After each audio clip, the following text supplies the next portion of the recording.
Everyone, welcome to today's stream. We get to start with a Doomdiot puzzle, which I always love Doomdiot puzzles. This puzzle was voted for by David, Russ, Ambrose, Luda, Doomdiot, and Neverio. This is part of a 21-way tie now, so again, if any supporters want to get in there and break up the tie, if you are a windmill or above, you can get into the bucket and vote on puzzles you'd like to see. So let's read the rules here, because I have a feeling this is going to be complicated. So we have Yin Yang. So we need to shade some cells so that we have some shaded cells and unshaded cells. They'll probably be pink and yellow, or sorry, purple and yellow for me for shaded and unshaded, but we'll see. Pearls in the grid do not affect the shading, which is funny because this is also what Yin Yang clues traditionally look like. But anyway, no 2x2 can be fully shaded or unshaded, so that is that piece. Clues outside the grid. I have now just for the first time noticed there are clues outside the grid. Do they show up on stream? They do. Indicate the number of either shaded or unshaded cells in that row or column. Different clues may indicate different shading. Okay, so I don't need to keep track, I think, of which one is shaded. Maybe I do. Sorry, maybe I do. Ooh, Simon did a J Dyer. Nice. Do love a good J Dyer. Okay, then we have the dual Masyu part. So we need to draw two non-branching loops through the centers of orthogonally connected cells. So we'll have like a green loop and a blue loop or something like that. We'll see if there's a reason to choose colors for them or something like that. The loops may cross one another on non-pearl cells, but the loops can't cross themselves. So this is always one of the trickiest things to notate because you want to make the two loops different colors, but then you don't quite know which piece is part of which loop and if there's a thing. Anyway, it's tricky to denote, but we'll try and make it work. For black pearls, the loop must turn on the pearl and go straight through both adjacent cells along the loop. And for white pearls, the loop must go straight through the pearl and turn into at least one adjacent cell. Yes, so Masyu is this white-black thing, and so just to draw you examples of that, so white, you need it to go straight through, but then in addition, it needs to turn in one direction. So if it doesn't turn here, it needs to turn here, just to show you what that looks like. It can turn both on the same side, that's fine too. And then in blacks, it needs to turn, but then it needs to keep going straight in both directions. It's a very weird, unintuitive collection that involves remembering a bunch of fiddly little rules associated with white and black, and you keep wanting there to be symmetry between the rules, but there's absolutely no symmetry between the rules. They're just different things that are randomly thrown together. All that said, I think it's a neat and well chosen genre, but it is a very, very unappealing genre when you read the rules to it and try and grok them for the first however many things. Yeah, it really feels arbitrary, and of course it's carefully chosen because if you tweaked any of the things, it would be a worse genre. But it then like learning it and internalizing it when you read it, and it sort of goes in one ear and out the other, and then you reread it and you reread it, and then it takes a while for it to sort of sink in. I like to think enough Masyu that I can remember which one white is and which one black is. But I am bad enough at Masyu that someone set a very easy Masyu for the... can I move the puzzle a little to the left? I bet I can. Someone set a very easy Masyu for the Invitation to Puzzles series, and I couldn't do it. So that's about where we are. So this is going to be fun. Is that good? Okay.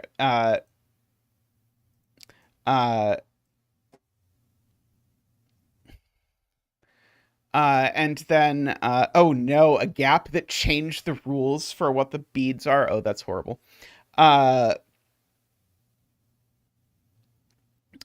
Finally, connection. All pearls visited by one of the loops are shaded, and all pearls visited by the other loop are unshaded. Cells not visited by either loop must be unshaded. Yeah, that's fine, Paul Fly. And cells not visited by other loops must be not visited by either loop must be unshaded. And cells in which the loops intersect must be shaded. Okay. I'll have to read that rule 7,000 times, but we'll make do.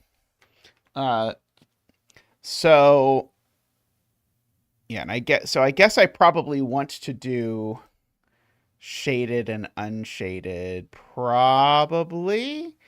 Okay, well, I'm gonna start not distinguishing. Maybe I will try and make all the loops green, but the coloring will distinguish the two loops. Okay, so we've got some things that can only go one way, like this black cell here. It needs to turn, and so it can only turn that way. We've got that floating around a few places. Now, notably, there's only 3 of one coloring here in this column. So if either of these is that coloring, it's the only one. And then we've got a bunch of whites. So for example, this white continues through like that. This one we have that. This one we have this. This one we have this. Note, by the way, you're not allowed to do any crossovers on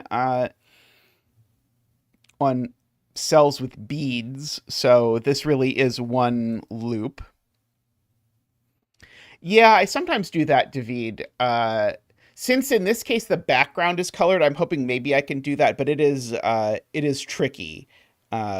This black is completely forced. It has to be, oops, I think I can do center only. It has to be that. So we actually do have our first crisscrossing. And this has to be shaded. So I think I'm going to do, let's see, shaded and unshaded. Is that a clear, do those look clearly different if I use those two colors for shaded and unshaded? This one is definitely shaded, right? All pearls visited by one of the,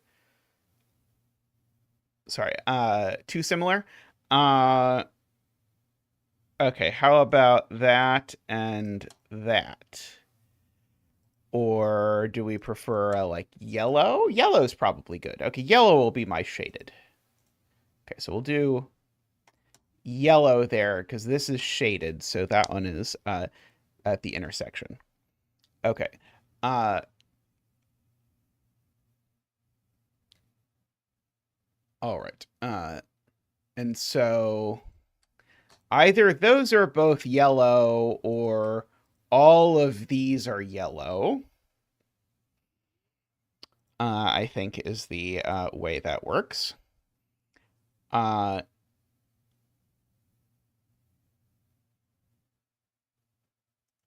This has nowhere to go because this can't be a crisscrossing. So this is done. Okay, so we're being encouraged different colors for the loops. Okay, so in that case, maybe I will use gray. Oh yeah, Okay, we'll try and sort this out. Okay, so this though has to go up here, and it has to keep going like that. Okay, so now this and this are certainly different loopy majigs. So if I want, I can do sort of local distinct loop coloring, by which I mean that this red and this green are different because they interact, but I don't know whether this green is green or red. Oh, this red has to turn here, though. That I know. Because of the way that it works, and then because of the fact that red and green are different, we have this. Okay, and then red can't close, I presume. Do I know for 100% sure that the red loop doesn't exist only up here? I don't think I know that. But I do know that this is yellow. Okay, and now I know that if the loop... Well, these just can't all be yellow, is the problem. How can it possibly be the case that these aren't all yellow? Isn't the puzzle already broken? Oh, it's because red isn't yellow. Red is the other one. Right. Red is not yellow, because if red was yellow, then all of these cells would be yellow, these would be purple, and the yin yang is broken in a bajillion pieces. So therefore, red is the other color, and so all of these... And I really know none of these are double. Not the full loop? Oh, okay, sorry. I thought it was all cells on the loop. Okay, so now I see, yes, I should definitely use these. Okay, so pearls are only ever one, and so it's green that corresponds to yellow. And then these... Oh, wait, sorry. But then my deduction is wrong is the problem. So I think that means we could have a little loop because my deduction is wrong.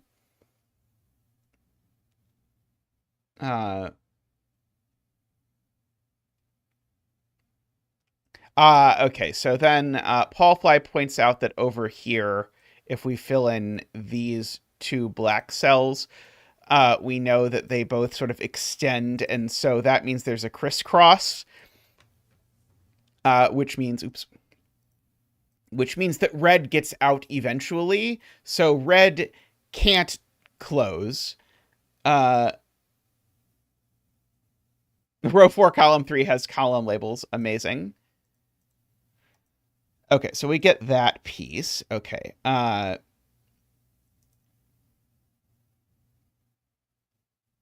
Okay, and so this red also definitely turns that way, at the very least.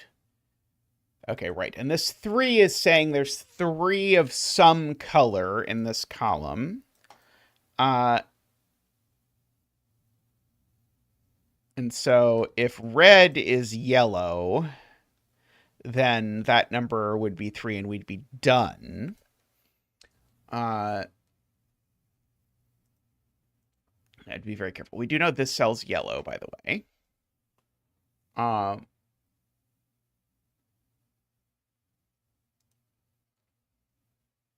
big is this grid? Is this 12 by 12?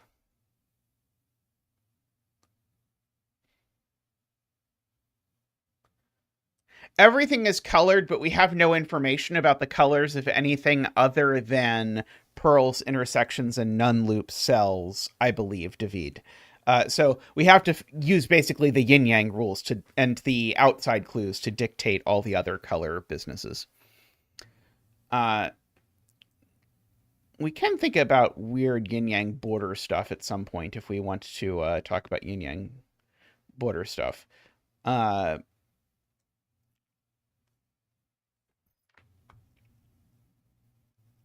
It's because by tradition, David, pencil puzzles are done with pencil, and so there's only 2 states, which are shaded and unshaded, as opposed to the way that human using a computer in our generation would think of it, where we think about it as, oh, I'm going to color it in purple and yellow or whatever. Yeah, I generally... I feel strongly that in Yin Yang, your 2 colors should be symmetrical, so you can pick whatever you want in any Yin Yang variant. But this puzzle does not follow that, so we have to be slightly careful. Let's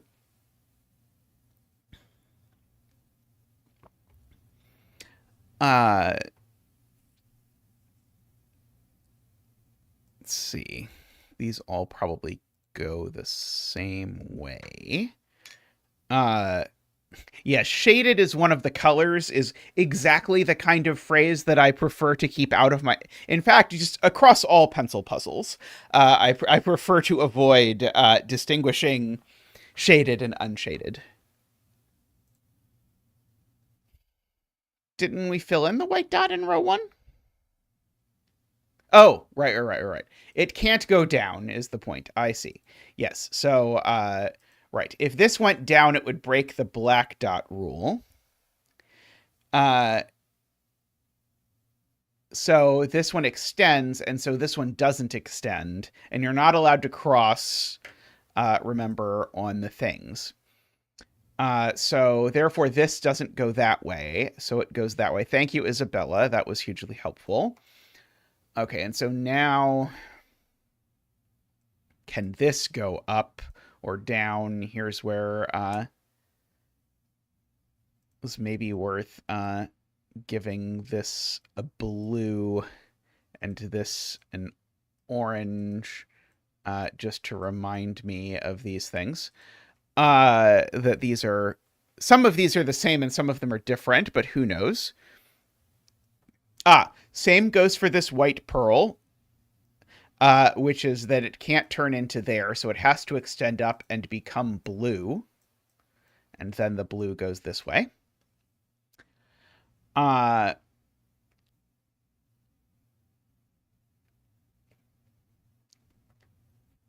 Okay, and so now this orange has to go down, because if the orange doesn't go down, now it gets trapped, because this has become a dead end.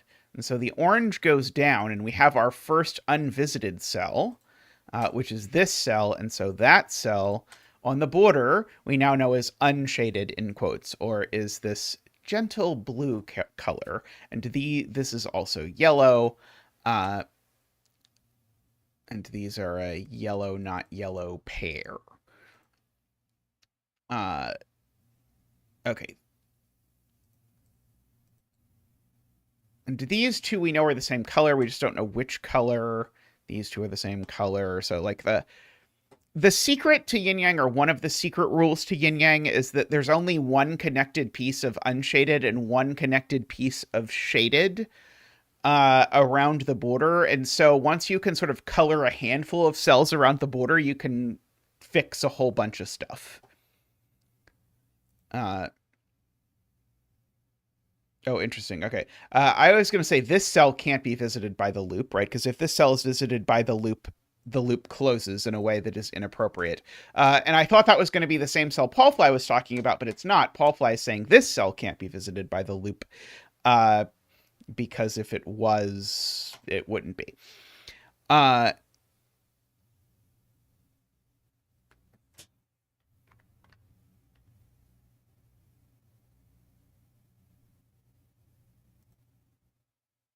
Oh, it could double cross. Oh, but then it would still close. Yeah, sorry, I missed the opportunity that it could be double crossing, but that would make a blue thing. So fortunately, my deduction is saved, but only by virtue of magic.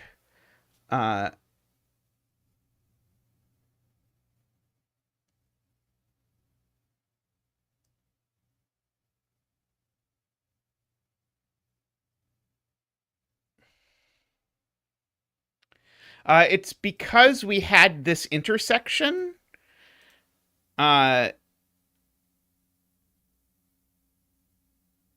Wait, sorry. I'm trying to answer Javid's question, but I'm now trying to remember what the exact what the grid looked like at the time that I knew.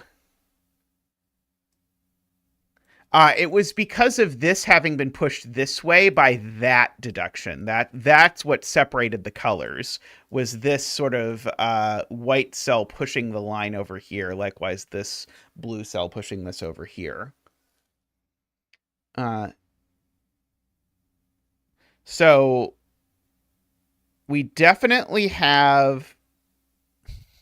Yeah, the it was a question I saw after I filled in a bunch of stuff, and then I had to try and mentally remember exactly what it looked like. So I agree with Paul Fly. We know these two are different colors because we know that orange and blue are different colors. So these two are opposite shadings. And so the border color changes between these two, whichever it is.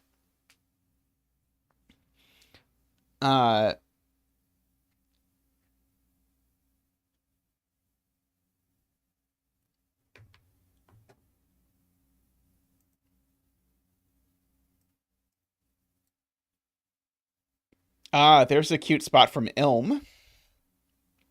So one of the other secret rules of Yin Yang is that I can never have a checkerboard pattern anywhere in the grid. Uh, this is because of connectivity. So the yellow has to connect to the yellow, and if you do that, you make it impossible for the blue to also connect to the blue. It's not a thing that you'd think of, but it's a thing that comes up in a few of these genres. Uh, and so Ilm's point is these two are definitely the same color. If that color is blue, then this needs to be yellow in order to avoid a 2x2. And if that color is yellow, I need this cell to be yellow in order to avoid a checkerboard. So this cell is just always yellow regardless, which is amazing. And so I actually have my border color change between, well, I guess, yeah, it's sort of between, yeah, I don't think I can quite creep this out all the way yet. It's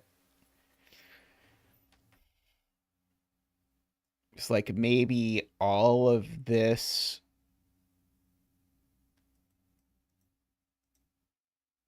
I think I should be able to, shouldn't I? Be able to like do a little bit?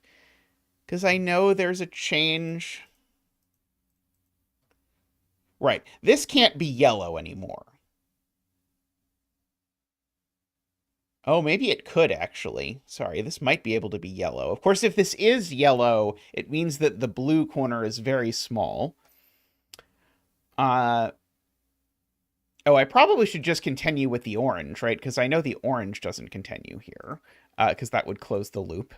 So I probably should at least, just in the interest of doing the easy things instead of the hard things, I should probably do that.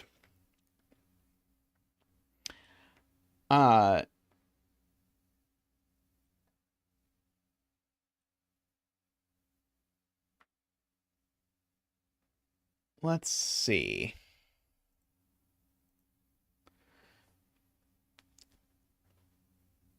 What about... Do I know what happens to any of these blues? I don't think so. I know that these are a yellow-blue pair.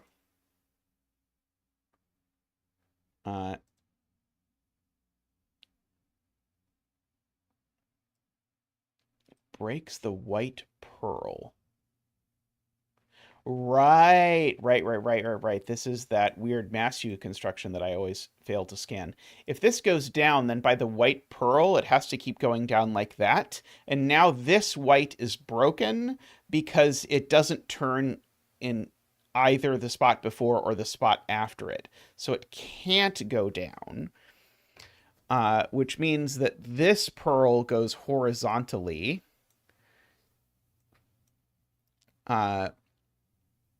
And now it can't continue straight, or we have the same problem in that direction. And likewise, this one can't continue straight, or we'd have the same problem in that direction. And this one can't go down either, because that would not work with the black pearl. So this one, in fact, comes up. This one comes down, because that's how black pearls work.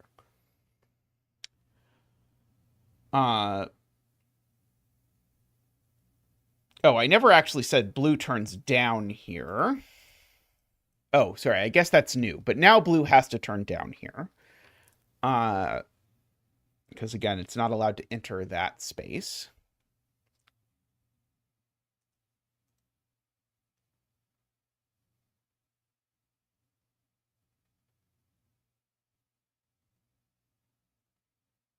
Yeah, blue can't go this way, right? If blue goes this way, it forces orange to go through an orange X. So blue goes down and becomes green.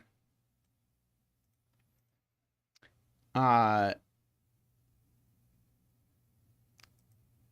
Orange can't turn through blue, so orange goes this way. And now I can't close the loop, so orange, in fact, and orange can't go through here. So orange, in fact, continues through blue.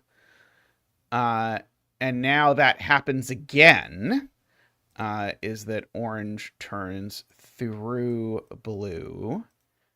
So we get our yellow, yellow here. And this orange has to go up. Just on the basis of that.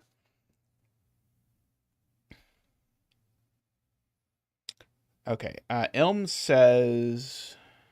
Oh, okay, Ilm said orange couldn't go right, which is, I think... Right, if blue goes up, it's stuck. So blue now has to crisscross orange. And now I have to be very careful because I don't know which color is which. This cell's now just unvisitable, right? Ah, perfect. This cell's unvisitable, so it's blue, right? That seems crazy. But I think is true, right? Because now my yellow is entirely restricted into this, and so everywhere around the entire border is up until there is unshaded, which gets me a bunch of yellows. So probably now I know which is which. The yellow is very well contained, I agree. Those are yellow, that's yellow, just to avoid border things. Okay, so now that's blue. Okay, so the bluish color I'm actually going to keep because the blue corresponds to the unshaded. Is this invisible for people, by the way, or is this clear enough? It's clear on my screen, but I realize it may not be on yours. If this blue on blue is too ugly, I'll trash it and swap over. But if it's clear, I will keep it. I have one vote for looks good to me. Okay, so blue is red.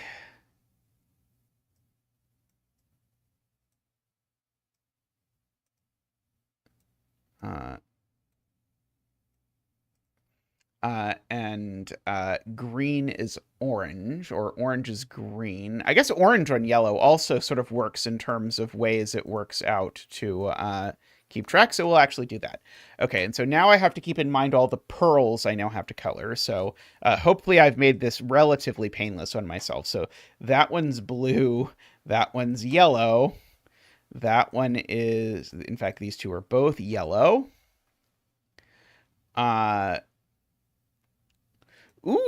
Widnacrag has made a donation. Let's get a donation dance. Thank you, Widnacrag.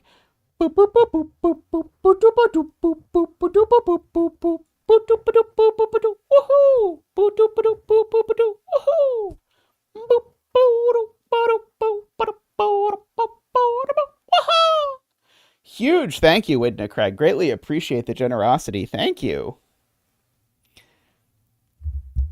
Okay, these are both the bluish color. Okay, this blue has got to escape one way or the other. I've got to be careful with... Oh, that's blue just by... okay. That's blue because I need to avoid a 2x2. So now that's yellow because I need to avoid a checkerboard there. So now that's blue because I need to avoid a 2x2. And that's blue because I need to avoid a 2x2. Oh, right. I can now actually officially color this line. This line is now blue. And I can officially color this line as blue. Excellent. And we know there's line through here, for whatever it's worth. Row 4. Yep. That is yellow. And then I sort of avoid the checkerboard. So that's yellow. Okay, and so now this blue has to connect to its buddies. So it comes up there to do that. This needs to be blue to avoid a 2x2. This needs to be blue to avoid a checkerboard. This yellow has to get out. Okay. Oh, this orange probably turns that way, by the way.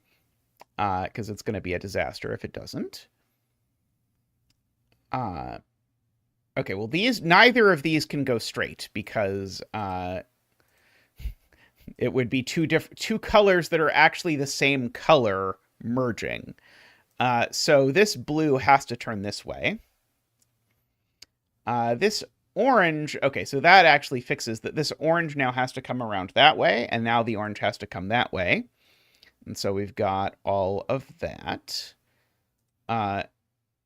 Okay, this 5 is counting blues and not yellows, because if it was counting yellows, it would have all the yellows, and then we'd have a bajillion 2x2s in blue. So this 5 is actually very powerful, because we only get 2 more blues in this column. Oh, actually, maybe that's not so nice. I thought that was going to immediately tell me where they were because of the avoiding 2x2s thing, but I think it's not quite. It's going to be powerful. I just don't know exactly what it's going to do yet, I don't think. Row 4, column 10. Row 4 has 4 yellows, we now know. Let's see, I'll put a little yellow. Oops. What did I do?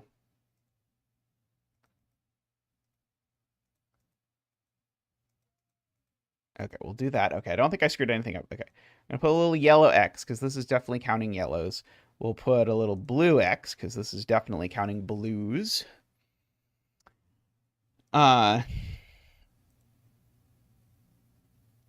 Okay, this has to go horizontally, even though I don't know what color it is, I think.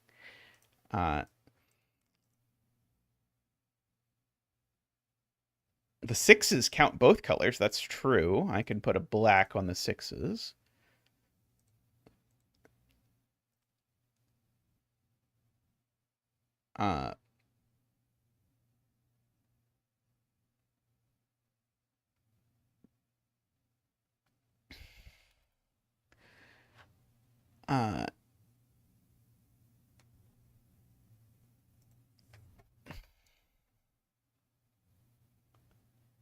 Oh yeah, weird. I see this show up sometimes, and I never know why. There's probably a good way to spot this or scan this or understand what's happening here.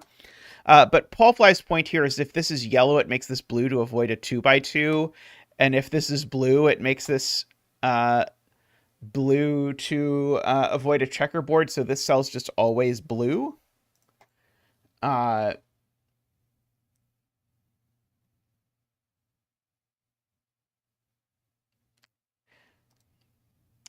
Yeah, that wording I may be like slightly better, but it feels like I'm missing some core principle of what's happening here. The 3 is now counting yellows because now there's 4 blues. Agree. Yeah,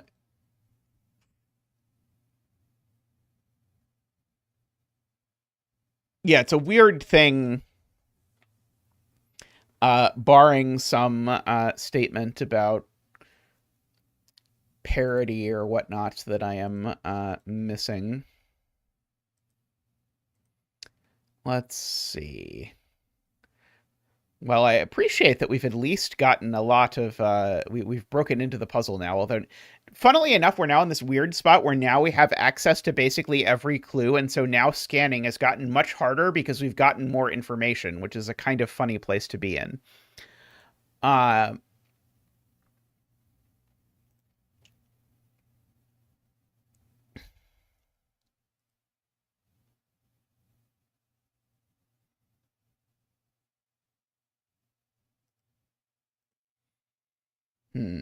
Let's see.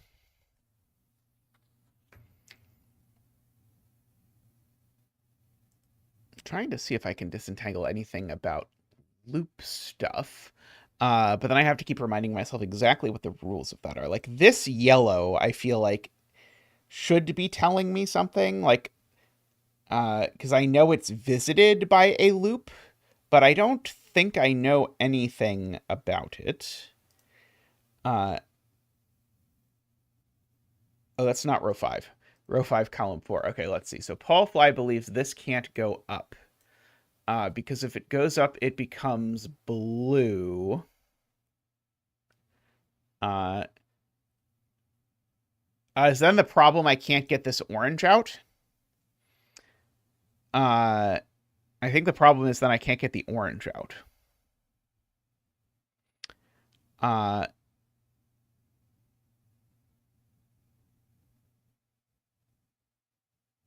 So this orange needs to make its way down. It's never going down through the black because that's not how black works.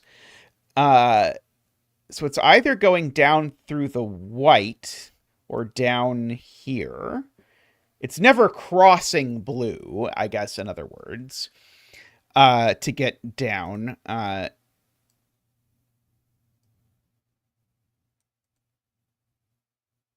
So I guess that does tell me that this can't go up. So it definitely goes down in a weird way that feels a little bit backwards, but that I'll accept.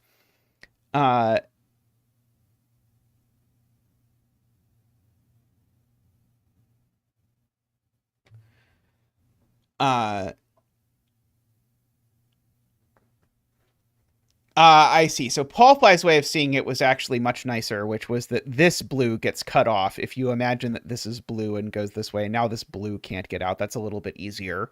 Then noticing that this orange is now sort of cut off, which is what I did, but it's either way.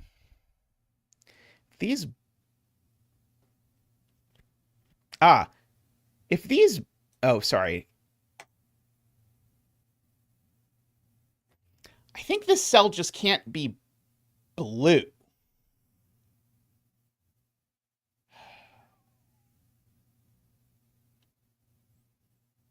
I'm trying to use the word visited by the loop here in some capacity.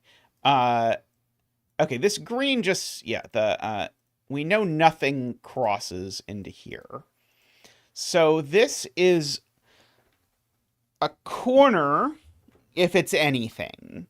And the coloring of the yin yang is very interesting, because if this is blue, it puts a yellow above it and a yellow above that, which is why I'm squinting at it. Otherwise, this is a blue corner. It's funnily enough, this has to be part of the blue loop in order to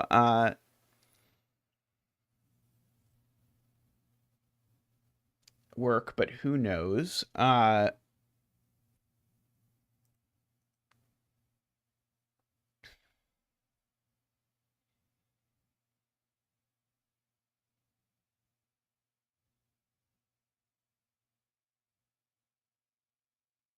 Row 11, column 11 is vertical. Wouldn't that cause the loops to meet at row 12, column 11? Let's see.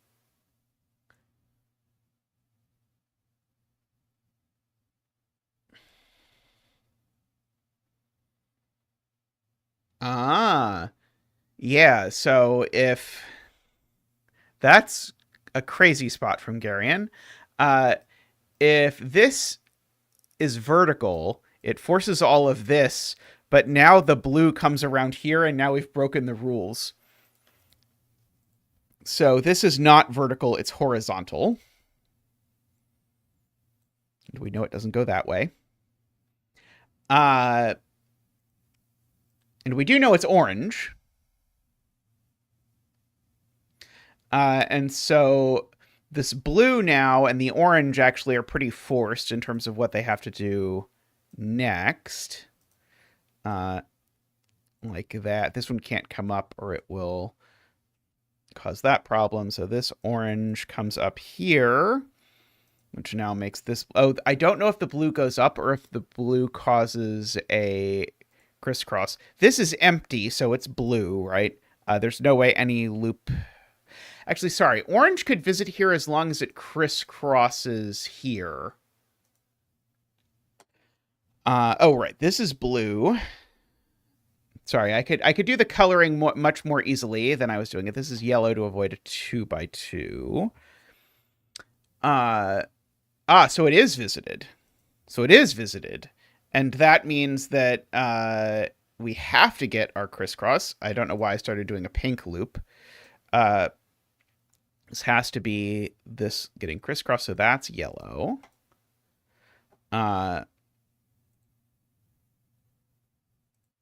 Okay, so this can't go up or it closes the loop.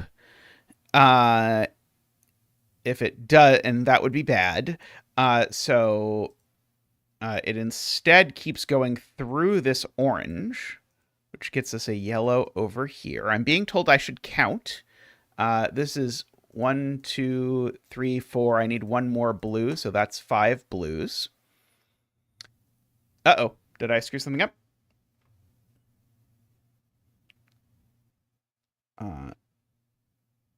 How far back do I have to go?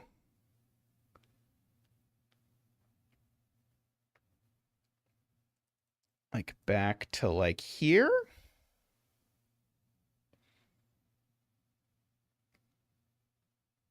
Or do I need to go further?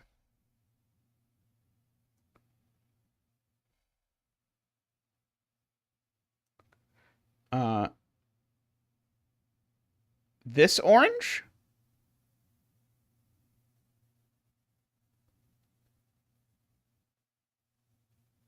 Oh, you're saying why does this orange go left? I see. So you have to go back to here.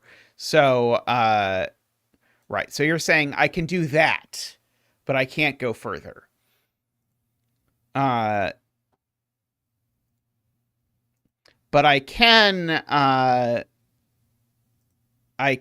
continue the blue. So it doesn't horribly break any of the things I did after that, I don't think, because that's still going to be yellow. This is going to be yellow. Yeah, I appreciate the catch anyway. Let's see. Nothing is going here. The blue...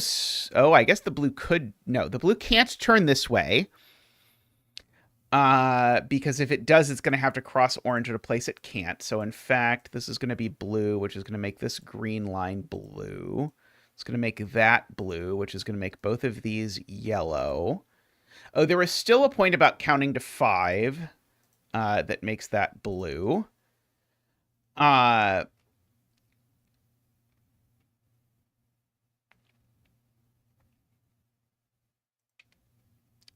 Yep.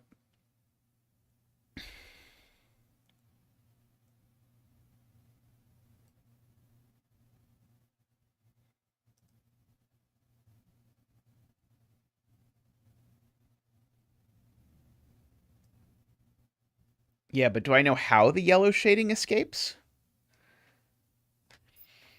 I know this orange escapes, right? The orange can't get out if it goes up there. So this orange has to continue this way. And now I think this oh, that one. This yellow pocket. That escapes and then it goes one further down because of avoiding a checkerboard, and now this is clear and that's clear to avoid a checkerboard, and now that's yellow to avoid a checkerboard. This blue loop has to continue. And now this orange loop definitely has to continue, as does this one, because neither of them have anywhere else to go. This blue loop also has to continue. This orange loop still has to continue at least one more. And now it could maybe crisscross, or that blue could maybe crisscross. Yeah,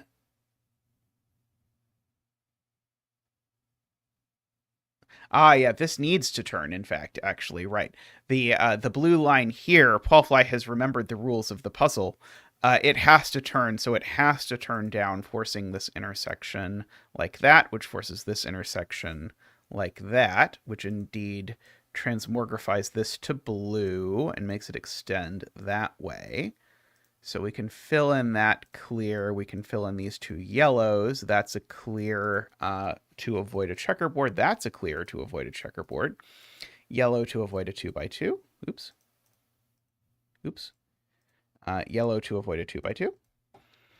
Uh,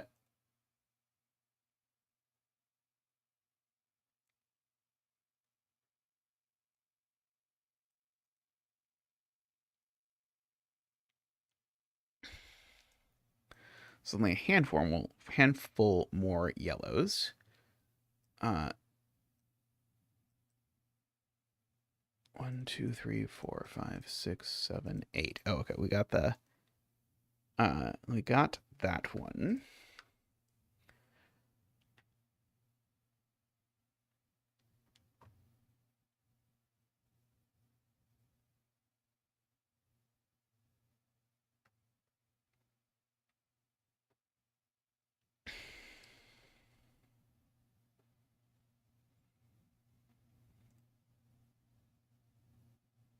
And the cell's visited, but it doesn't have to be visited by orange.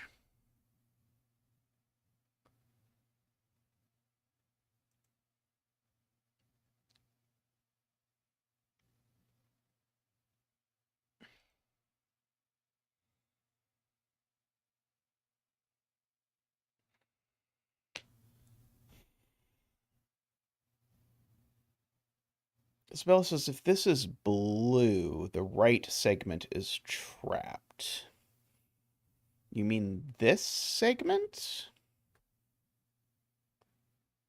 Oh, you mean I see. Yeah. If this is blue, then it goes that way, and now it's becomes orange. Right.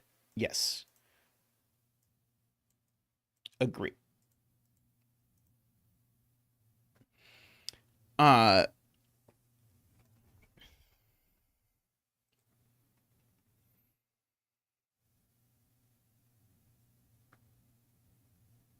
I do still have a little bit of optionality as to how this orange gets through here.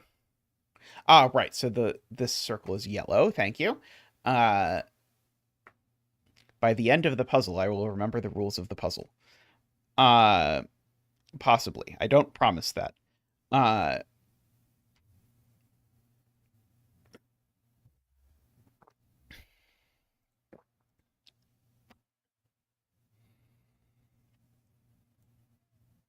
I don't know why I find it so non-sticky, but the connection part, I guess it's just because of there's so many cases to keep track of that it's a little bit slippery in my brain. Uh,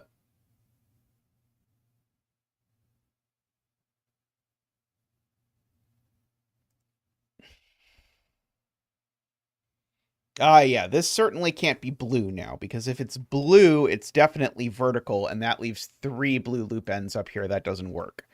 So this is orange. Or yellow, which makes that yellow, which makes that blue. And so...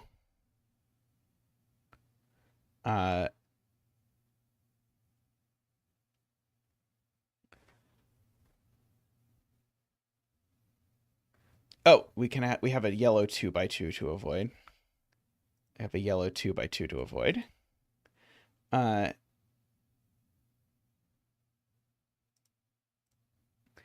uh, yeah, there are many advantages to having a bad memory when you're doing puzzles. Uh,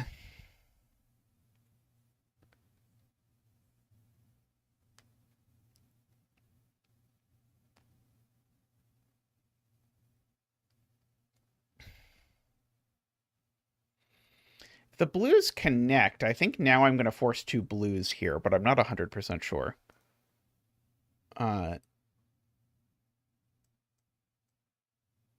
2, 3, 4, 5.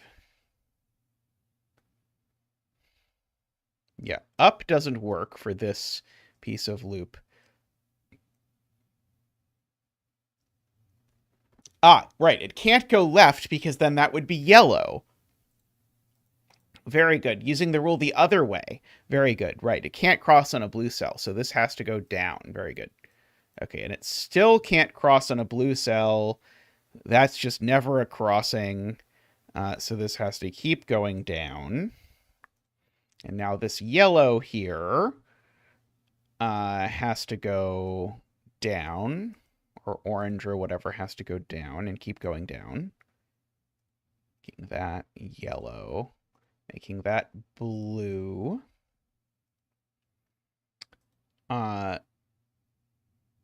This blue line now continues, making it continue twice and making that. Can it go up? Uh-oh. Oh, it has been retracted. So maybe everything I did was okay. Okay, this now, right, is a horizontal orange, which connects up over there. So we've got that whole orange connection.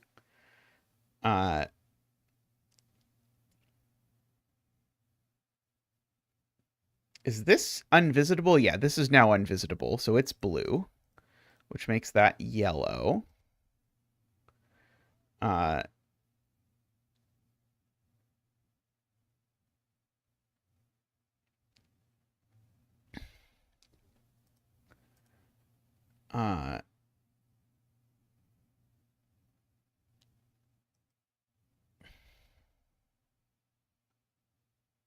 I need somehow to know that these aren't double blue, but I don't think I know it yet. I think I'm going to need a little bit more for that.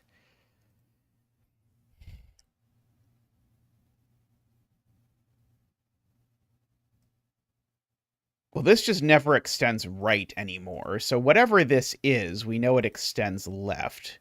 Because if it extended right, it would cross blue and become blue, which it cannot do both. So this definitely goes that way. So it either goes up or down.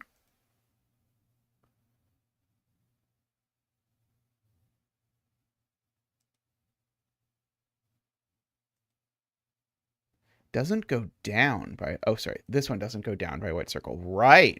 This needs to turn, and it can't turn that way. So it has to turn that way. Good point to David.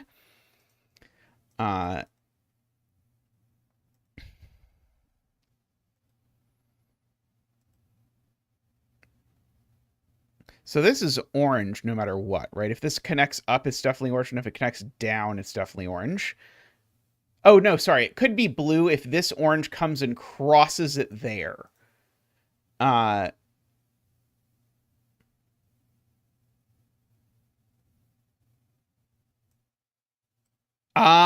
That's the point. Yes. Okay. Add 11 has found the clue in the grid that I was missing, because I kept saying, if these connect, it makes both of these blue, but I can't figure out how that breaks. Add 11 knows how it breaks, which is that it breaks because then this 4 clue is wrong. So, in fact, these come down like this, which, funnily enough, has the effect that I know that one of these is yellow and one of them is blue, but I don't think I know which is which. As of yet. I may have to wait on that. Discovery.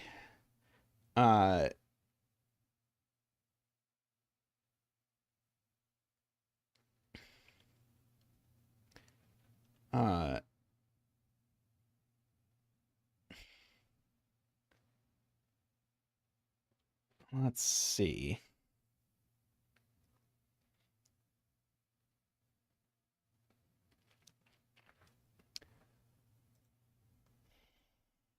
And this can still end up visited by the loop.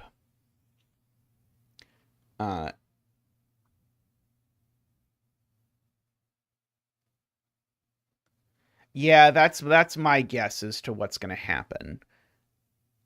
See, this row actually is almost at 6 blues. There's only one more blue left in this entire row. If that helps at all.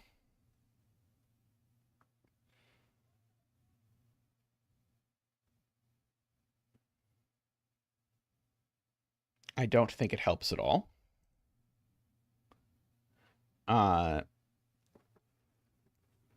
At present. What about this column? This column only has one more yellow in it. So if this orange goes down, that's the last yellow.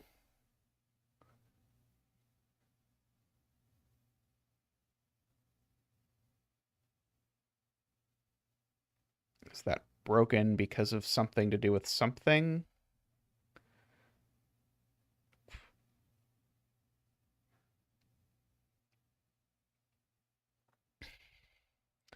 Ah, that's a good point to Ilm. I don't know what color these are, but they're the same color. Uh,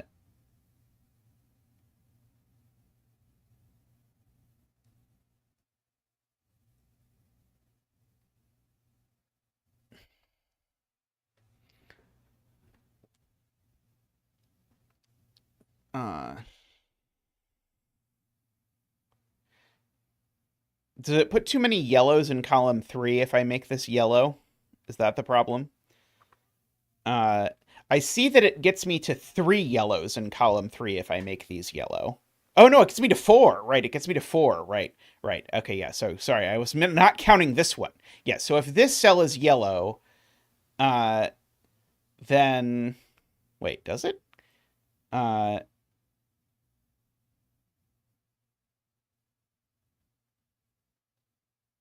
if this cell is yellow, that cell is yellow.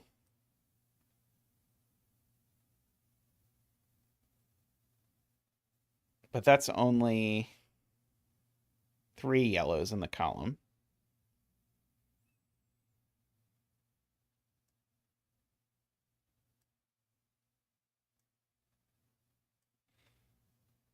One of these is always yellow, so at least if in terms of counting yellows in the column, we definitely have 2 already. I think chat sees a third that I don't see. But I know one of these is yellow. I know that's yellow.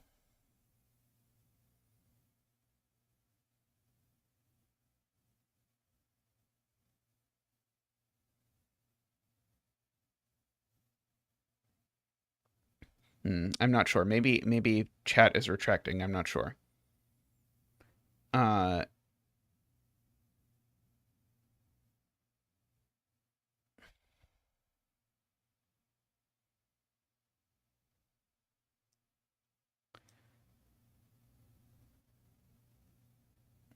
Oh, it's a sort of ugly chain. I see. It creates a 2x2 or a checkerboard. Got it. Okay, yeah. So if I was looking for a nice clean break of this, it's not that at all. It's that you end up with if these are both yellow, I'll show you. If these are both yellow, that's yellow, and now this is either a 2x2 or a checkerboard. Okay, I was trying to make it clean. It wasn't clean, but they're not yellow.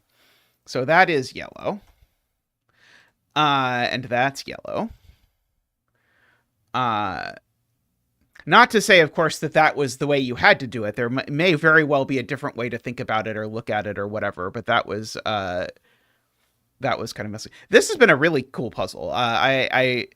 It's definitely been one of those ones where I feel like the majority of the difficulty has been in wrapping my brain around the rules, which is a kind of puzzle that I tend to enjoy. And then it's been very smooth. Yeah. Doomdiot says that was a very interesting deduction that wasn't intended because I don't think I'm that good at Yin Yang.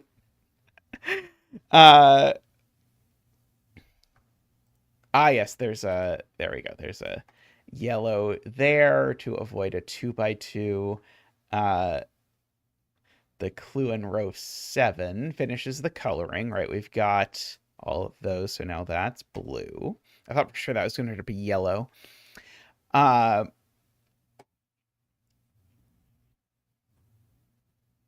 Okay, so this is orange, and it's horizontal or vertical.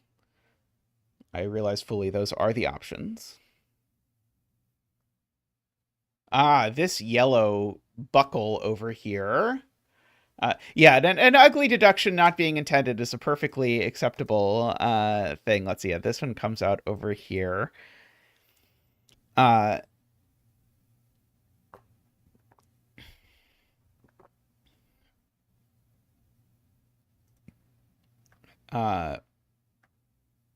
Yeah, I generally think of Doomdiot puzzles as having complicated deductions, but not look-aheady deductions. Is my my usual thought on Doomdiot style.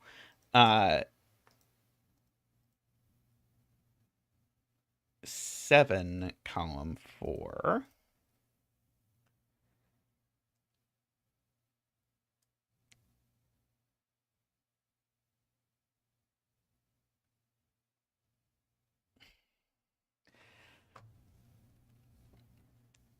Oh yeah, I think this does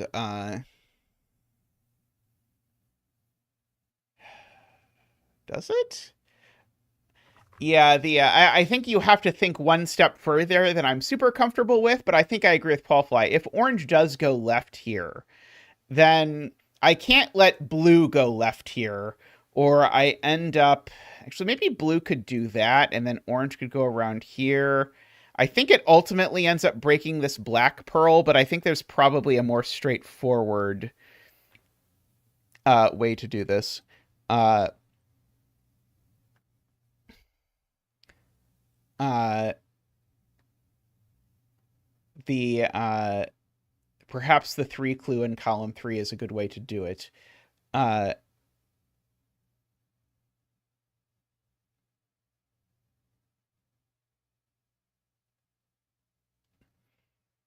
oh, right. Okay, yeah. I concur that yes, you can just ask yourself, this just can't go down and it can't go up. So orange actually just keeps going, and at that point you forced this orange to connect here because it can't get out. So yeah, so I agree. This orange can't go left and it can't go right, so it has to go down. Uh,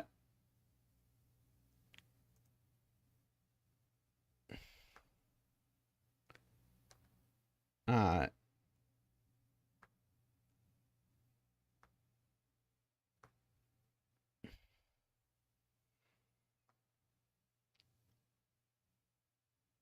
so I think Isabella is making a topological argument that in order to get this orange out of columns 1 and 2, I'm going to have to cross something in column 3.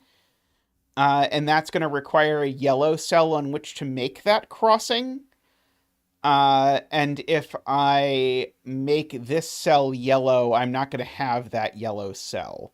I think that is, if I understand Isabella's point, I think it's that. I think we can get there. Uh,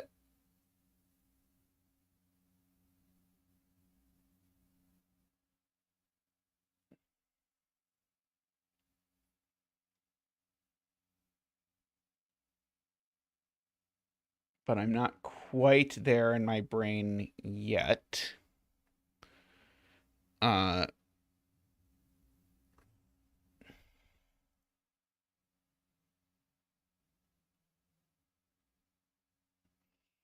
this cell definitely has blue loop in it, David is pointing out.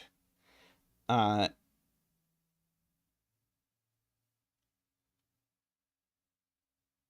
and there's a question of what that blue loop does.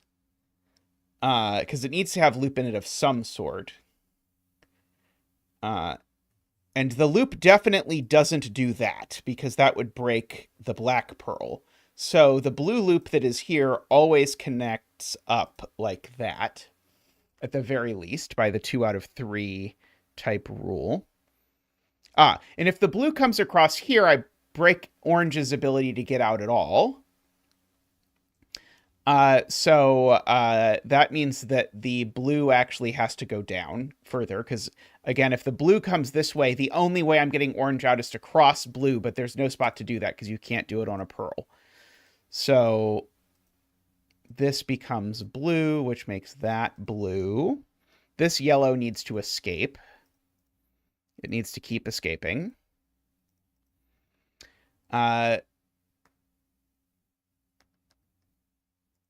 Right. This now is assuredly orange, right?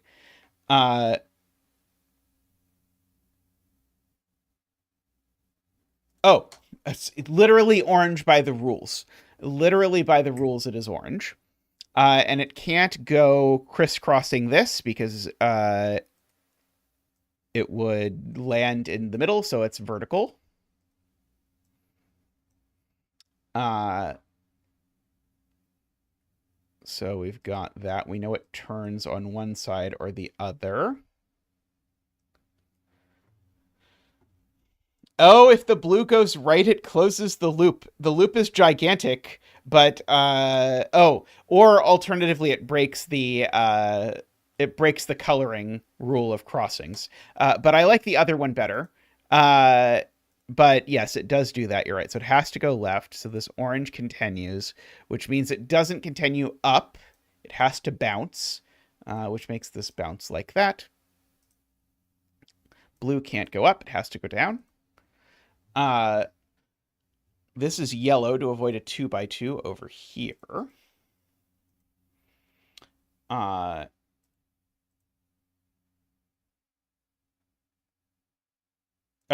Now this yellow, I could make a pure yin yang argument now. This yellow has to get out of columns or out of column 1 and 2. So one of these has to be yellow just to make the yin yang connect, which means that's definitely blue.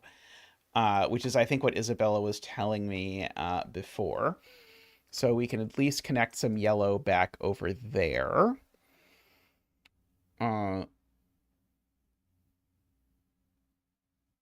No, it's what you were saying the whole time. Sorry, I did not fully appreciate that. But it makes sense now. Yeah, this orange can't turn because it would crisscross the blue, but then go careening into itself. You don't want to careen into yourself. The blue also has to keep going down because it can't careen into itself either.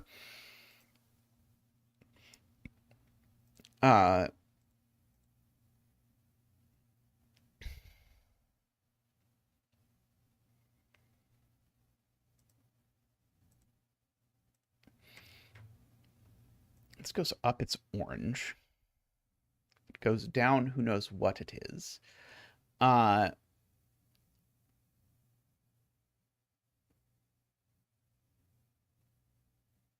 one of these is double yellow.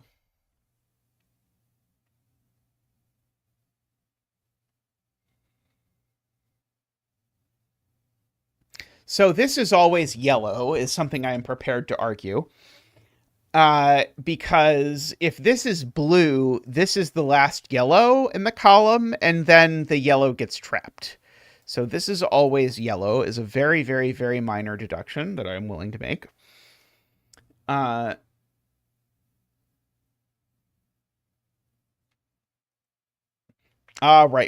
This is a much easier point Paul Fly makes. If this is not yellow, then both of those become yellow, and that's too many more yellows. So that's yellow.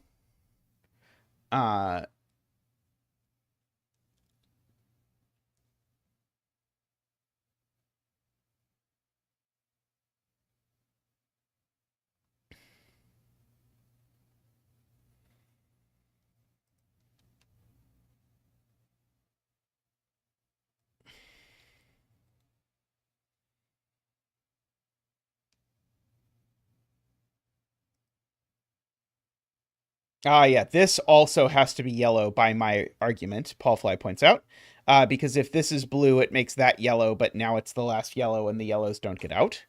So that is yellow, and that yellow extends over to here, which gets me a blue to avoid a 2x2.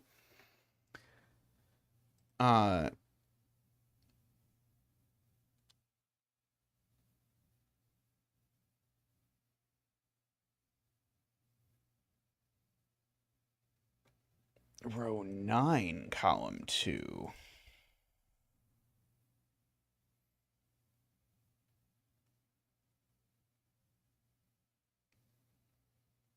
Is it a given that if it goes right, it goes right again?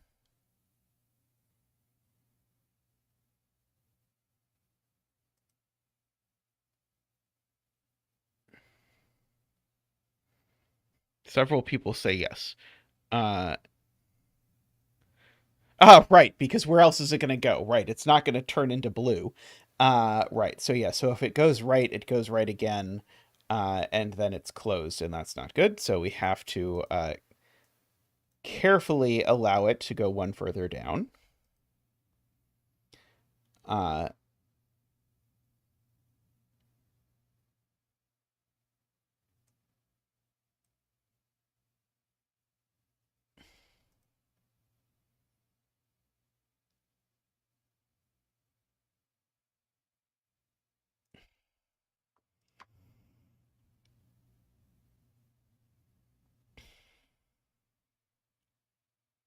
this cell's now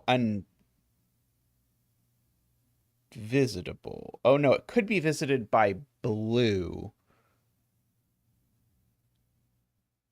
I think. Uh,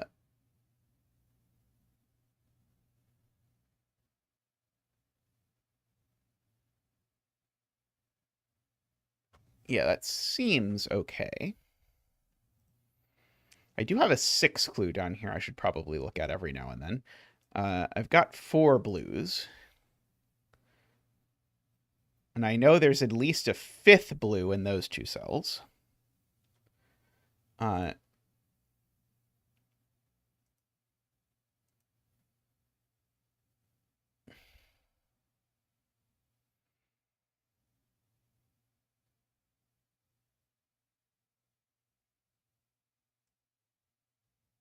If these connect and are all blue, I now have the problem that this blue end can't connect to any blue end except this blue end, and that means we have a mini loop. Basically, we strand this blue end, is the point, I think, if we connect those. So I think I agree we cannot connect those. I guess I'm really trying to put a blue X here, right? Maybe orange connects across here. I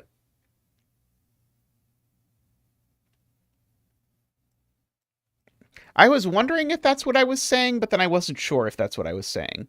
Green just can't be blue. If green is blue, then this ending can't go up, so it can only go down. So then it ends up here. Right. That blue still ends up turning. So yeah, so green is orange. That will make life better. Which makes that blue. Sorry, makes that yellow. Which makes that yellow. Which makes that blue.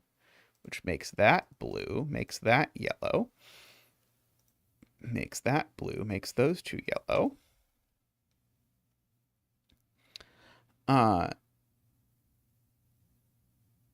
Okay, so this is orange, and so it's horizontal because that's how things work. So now this has to go up and not down because of that. I'm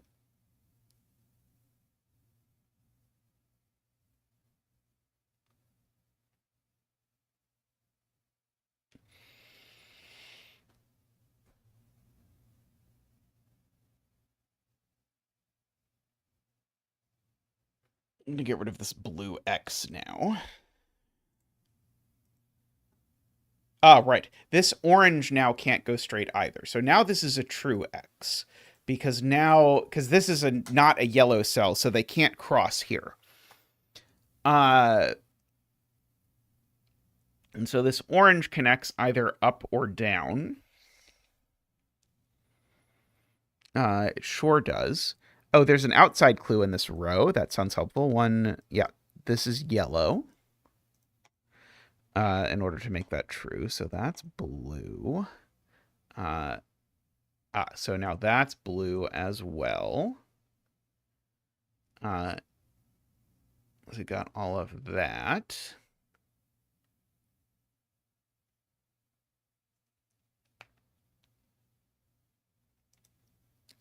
This blue has to go somewhere, and it can't go down.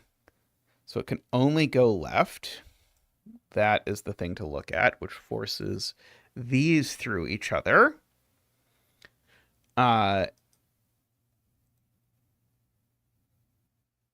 seeing where that one connected is, I think, what Garion was saying.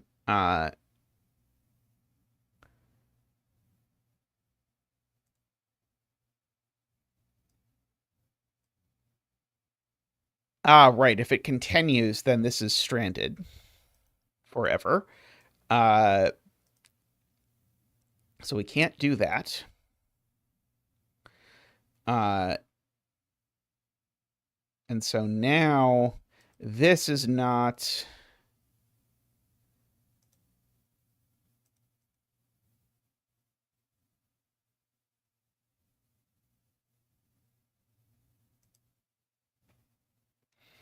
I'm not sure yet what's happening there.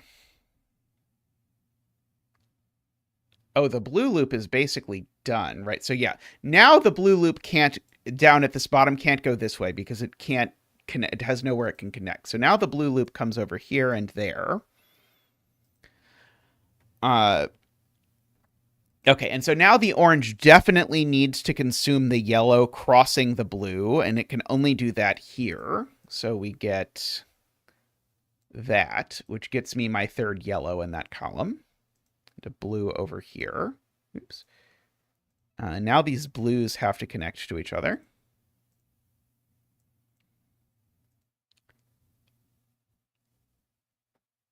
Okay, and so now we know that one of these two is yellow and one of these two is yellow. So it's either that's yellow or these are all yellow.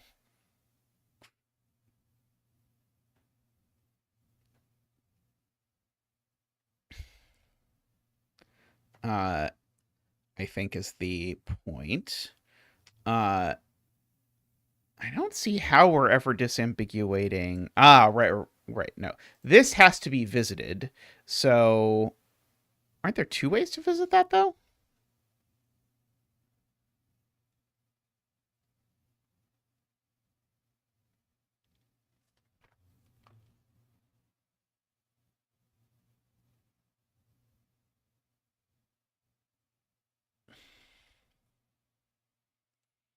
Right, pearl. White pearl. Right. Certainly needs to go this way. And now this does need to be visited because it's yellow, so we get that. Okay, so now the orange loop is done. So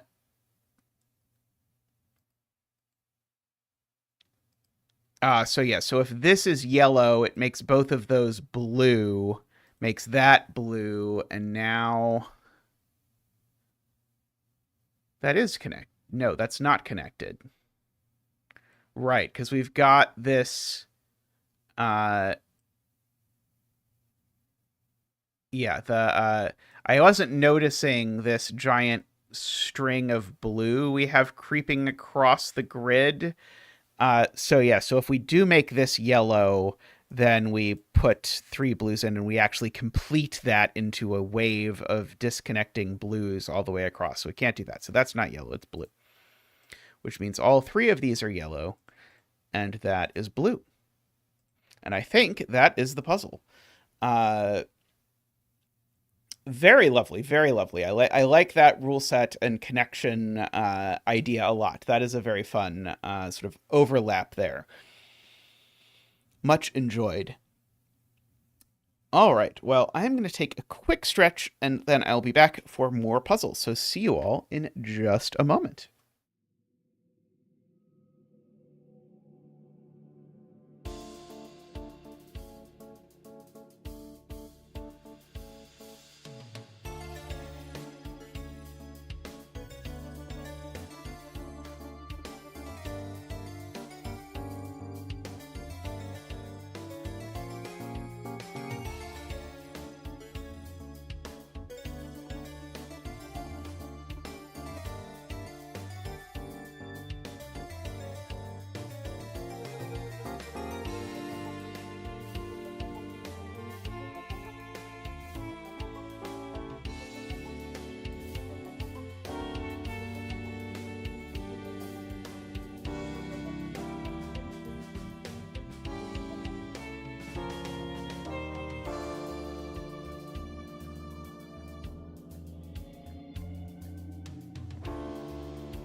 Welcome back, everyone.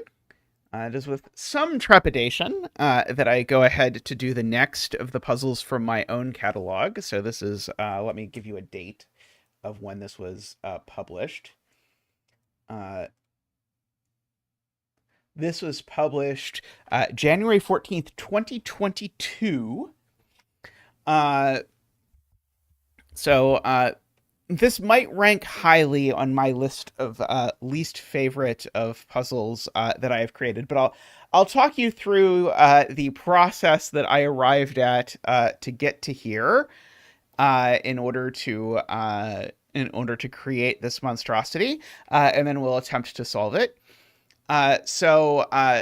This was around the time when Roggen puzzles were very popular, and a Roggen puzzle is a puzzle where there's a bunch of clues in the grid, but they're all wrong. So, like, if you have a black dot, it can't have 3, 6 on it. Or if you have a white dot, they can't be consecutive.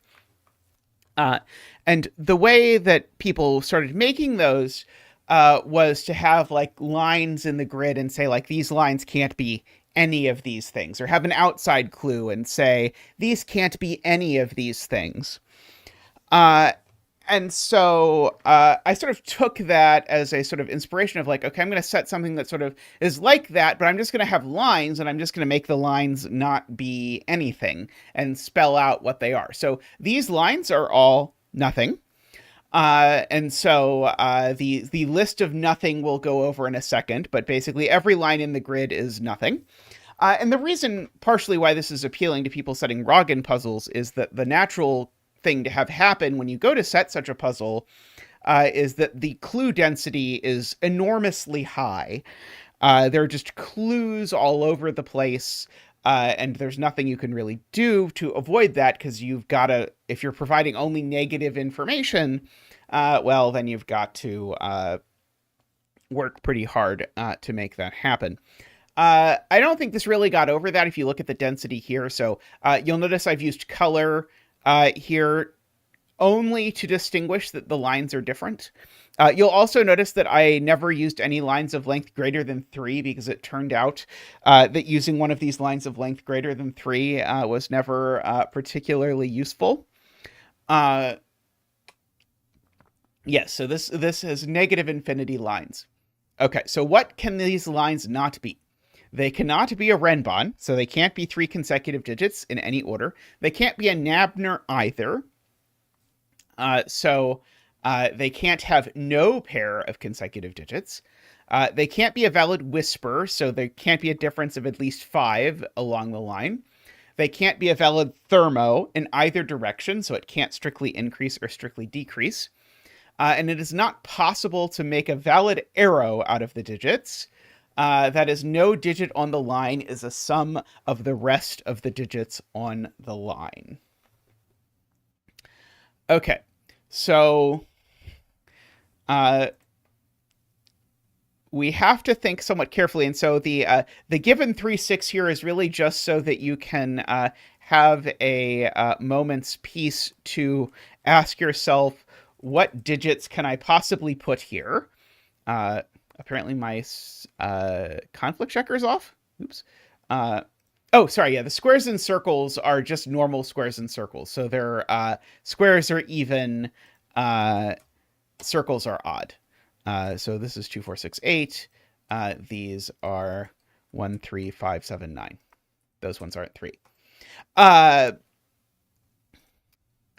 So what can we actually put here? So first of all, this thing has to be consecutive with either 3 or 6. Because if it's not consecutive with 3 or 6, then we've created a Nabner and we can't do that. So 1 is out and 8 and 9 are out. Now, let's see, what else do we have? If we put a 4 or 5 here, we have created a thermo. And so we don't want to do that. Difference 5 whisper. Yes, normal whisper line. And so we've got sort of a 2 or a 7 here. Now, the real thing to notice here, and I sort of remember this because someone made a we'll call it a tribute puzzle. Someone made a puzzle with this rule set for me. The real interesting thing is, how do you put 1 on one of these lines? And it's quite difficult to put 1 on one of these lines because you know that every one of these lines has a pair of consecutive digits. And so what is that pair of consecutive digits going to be? Well, let's just say it's 6, 7. Well, that doesn't work. And the reason why that doesn't work is that you've now created an arrow. And so, because 7 is 1 plus 6, and the adding 1 and being consecutive, these two things mean the same thing. So the only possible way to have 1 on one of these lines is to also have 2 on it.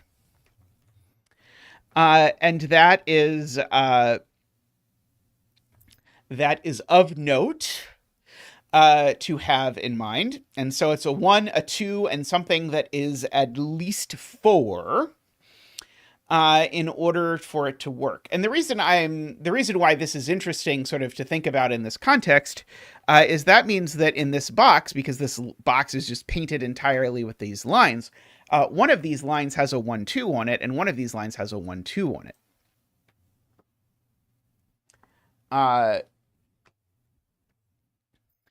And so there's a 1, 2 vertically, and there's a 1, 2 horizontally somewhere.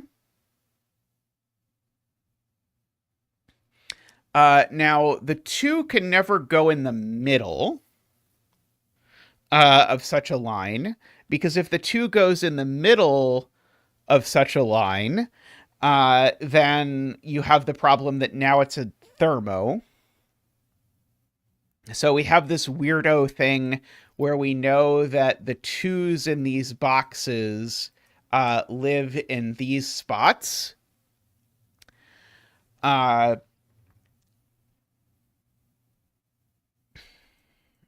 Somewhere. And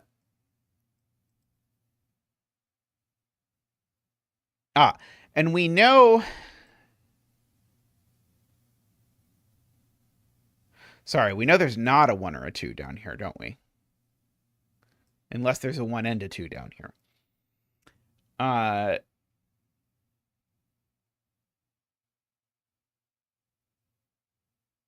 Oh, sorry, there can't be a 1 and a 2 down here, right, is the point. Yes, 1 plus 2 is 3. That doesn't work. The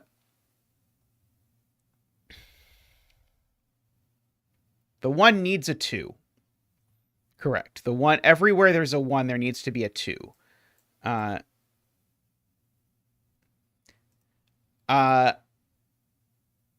Is that true? Oh, based on the row, right? The row also has a 1 in it. Right. Yes, that's exactly it. Yes. My brain did not appreciate the row. Yes.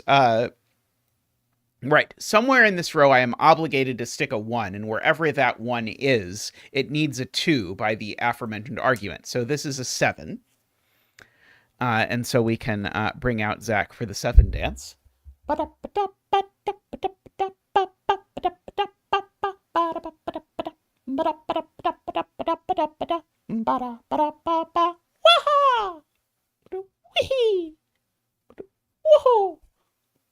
Thank you, Zach. Thank you.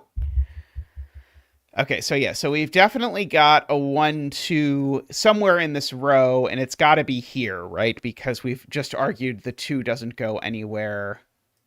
Right, the 2 in this is not in this row, so we've got a 2 in this row, so we can get rid of these 2's. Oops.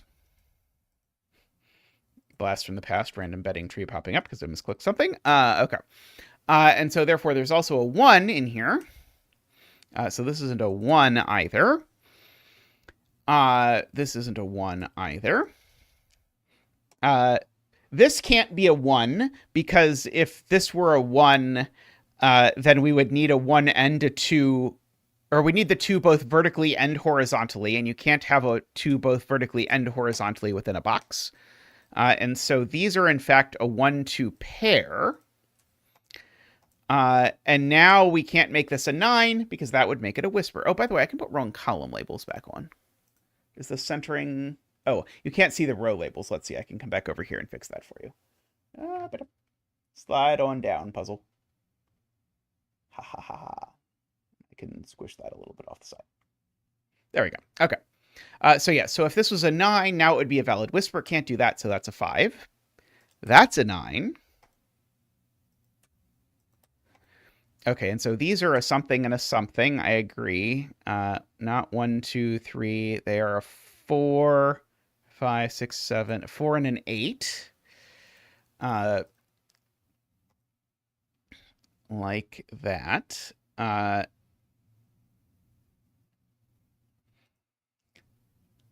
Okay. We do still know there's a 1, 2 on one of these lines. We know where the 1 and the 2 are in this. Oh, not quite. We know that this... the 2 isn't here because it would go with a 1.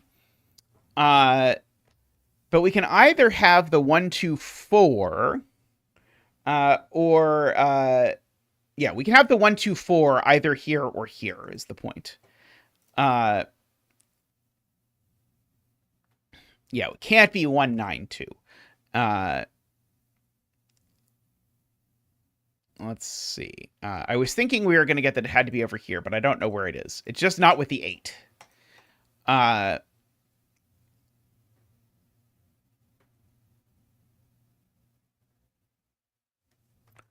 Okay. So we can mark the things that we were noticing before, that people in chat were noticing before. The middle digit is either the highest or the lowest on the line. Always, because it's neither the highest nor the lowest. It's the middle digit, which is a different way of saying it's a thermo. So the 3 is not the lowest digit, or sorry, it's not the highest digit, because then it would be 1, 2, 3. So these are certainly from 4, 5, 6, 7, 8, 9, and they're not 6 or 7 because box stuff.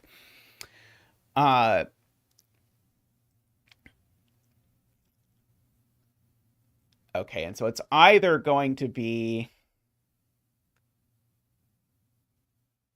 3, 8, 9, or 3, 4, and then an 8 or a 9. Okay, this 6 no longer... Oh, 3, 8, 9 would be a whisper, right? So we need a 4 or a 5, and we can't only have a 5. Right.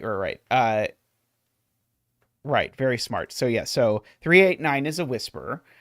So we need a 4 or a 5, and that means we really need a 4, because otherwise you've made... yeah, otherwise you can't have a 5, and then you can't have a consecutive pair, and then it's a Napner. So there's a 4 and no 5, is the upshot of that. So there's a 4 over on this line, we now know. Okay, let's see. Now this can't be the lowest digit, because these would have to be 6, 8, 9, and that would break this. So this is, in fact, the highest digit. So these are from 1, 2, 3, 4, 5, and not 3. Oh, and not 4 either. Okay, and there's definitely a 2 on it, because if there's no 2, then it would be 6, 1, 5, which is an arrow. So the 2 is now placed. And so that is a 2. Remember, it goes with a 1, and remember, it doesn't go with an 8. So the 2 has been identified. Like that. Okay, so now there's a 5 down in one of these. Yeah, if zippers existed at the time, I could have just said it's not an arrow or a zipper, but zippers didn't exist at the time. It was probably 3.5 years too early for zippers to exist. One is placed now in this box, though. One is there, which places the 2 in this box, or on this line, because remember, this line needs a 2, and that 2 goes there now, because remember, it can't go in the middle or you create a thermo. Oops. Which then sorts out the 5 and the 2 up here. We know that this is the other 8, 9 over in this box. Okay, so this can't be 3. It could be 4, it can't be 5, 6, and it can't be 7, 8, or 9. I wouldn't say not possible. I would say it's very difficult to get them to do anything at all. So this is a naked 4, if you look at all the possibilities.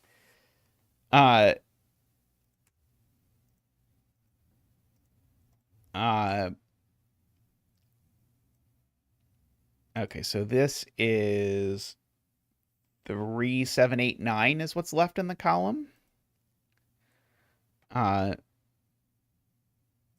Okay, so this number I now know is bigger than 4, by the way, because this is bigger than 4. And remember, the middle digit is either the smallest or the biggest number. So this number is 5, 6, 7, 8, or 9. It's not an 8.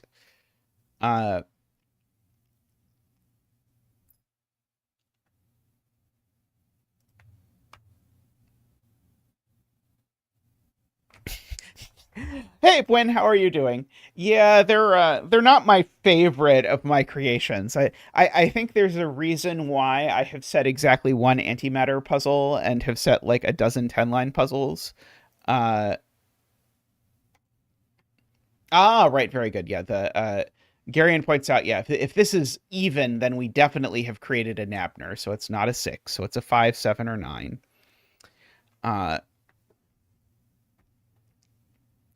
These are certainly bigger than 2.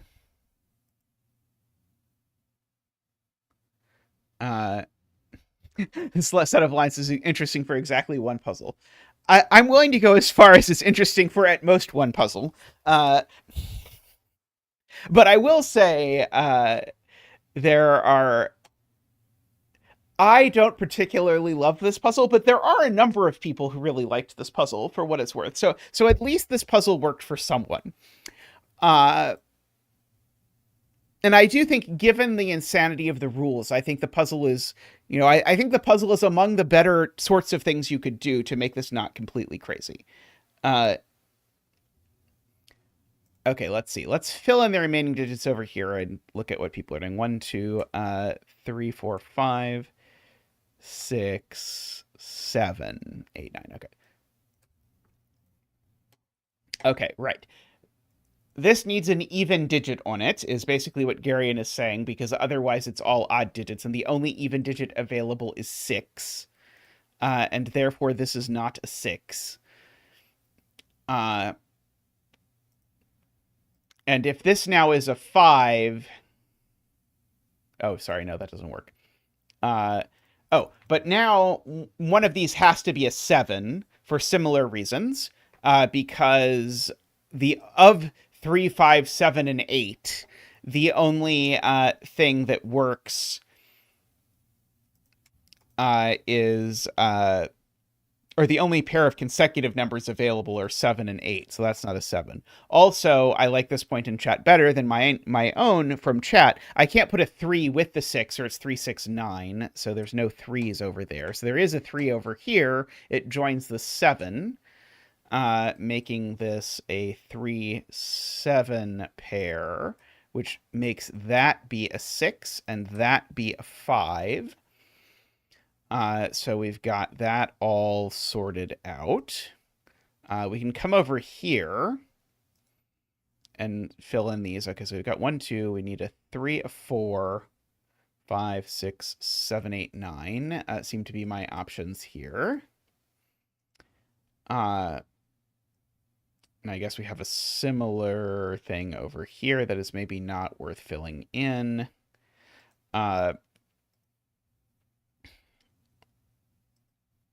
Let's see. I can't put the 1 and the 2 on this line, right? Yeah, I can't put a 1 on this line, because if I do, I'll need a 2, and there's no way I can do it, because if that was the 1, this one just can't be a 1. This one's bigger than 2, and that can't be a 1, or I'd need a 2 on line, I couldn't have one. So by corner marking, there's a 1 living somewhere in here. Can it really be there? No, because if there's a 1 here, there would need to be a 2 on the line, and even actually, there's just nowhere I could do that. So I know there's a 1 over here, so I know there's a 1 up here somewhere. If the 1 was on here, it would need a 2, which is maybe okay. Is best I am able to immediately see it, at least. I was hoping I could sort of rule 2 off of somewhere or something, but I don't seem to be able to. Okay, what odd numbers are available, given that 1, 3, and 7 are not? We need to have a 5 or a 9 on this line for sure.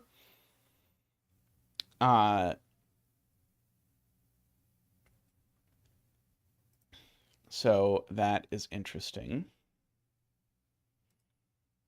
Let's see. Do I have anything interesting going on over down here with this? 2, 4...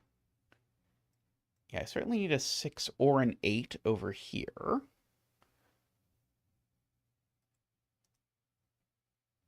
I mean, this number can't be too big,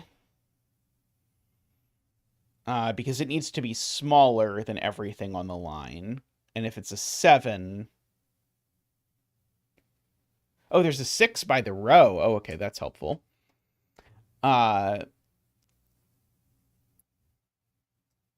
That one's not the 6, so one of these two is the 6. If this was the 6... 6 is not odd, but there is a 6 by the row.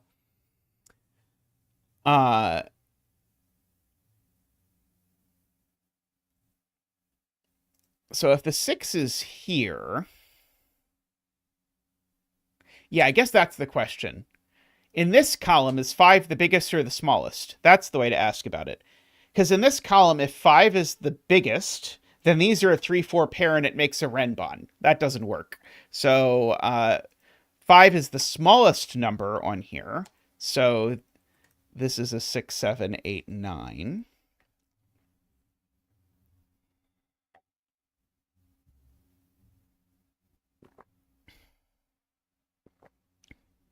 Can't be 5, 6, 7. Let's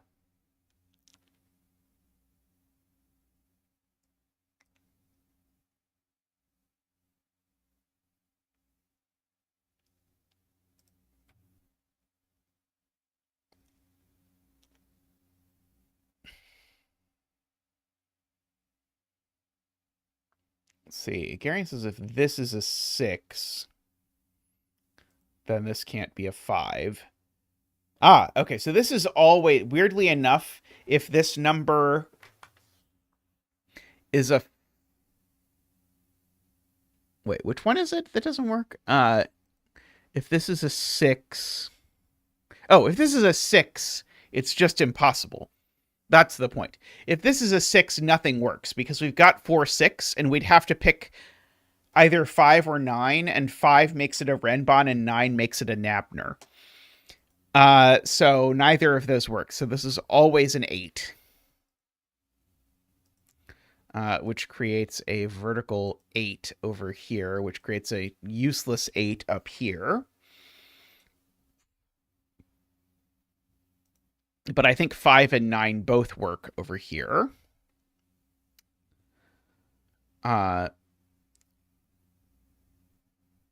We've put slightly more pressure on this thing. So let's see, there's a 2 up here.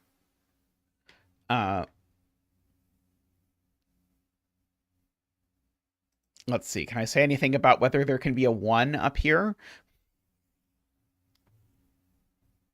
Well, the 1 certainly can't go there. But I think I could do like a 1, 2 there or something like that. This line definitely can't have a 1 on it if I'm talking about like where ones go. Right.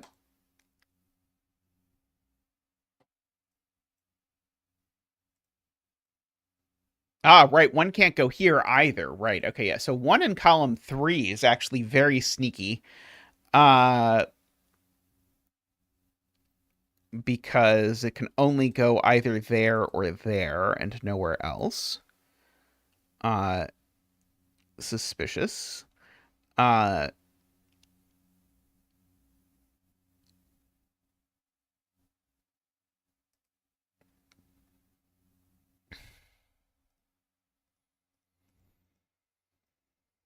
see. The 3 is a little bit boxed in, I suppose. Oh, this can just never be a 2, right? Oh no, it can be a 2 exactly if that's a 1.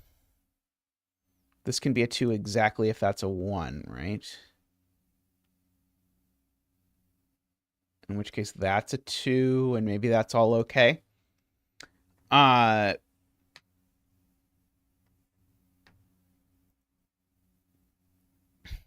Let's see. What comes next? I suppose I could just write in what these things can be.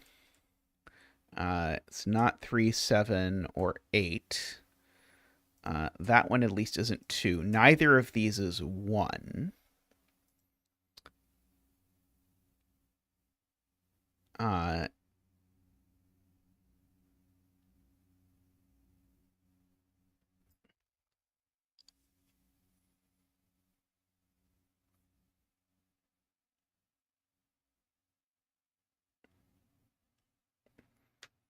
Let's see. Paul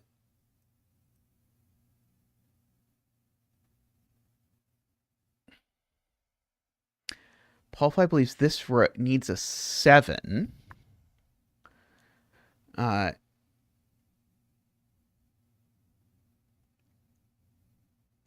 If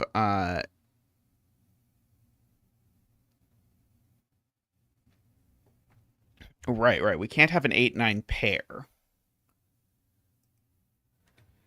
So can I just say 6 can't be here? I don't think so. It would cause the other things to be either both bigger or both smaller. But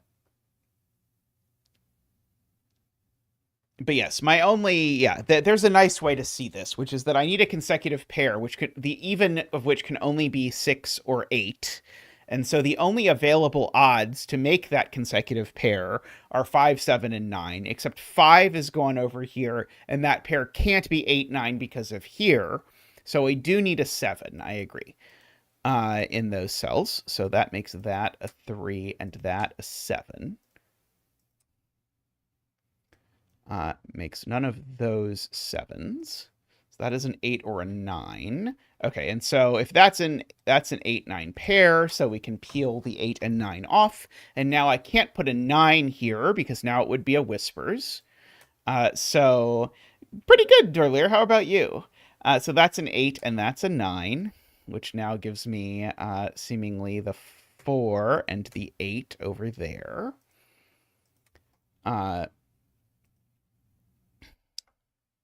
Baby doing well? Is the baby still a baby? It might have been a while now, I realize. Okay, so now this is 6, 7, 9, yeah. 6, 7, 9. And the middle one can't be 7. That was a very fun puzzle. Did you make a bigger version of that at any point? I'd be interested to see what could be done with other versions of that. I think that one had a lot of potential. If you have not done a bigger version. It probably has potential even if you have.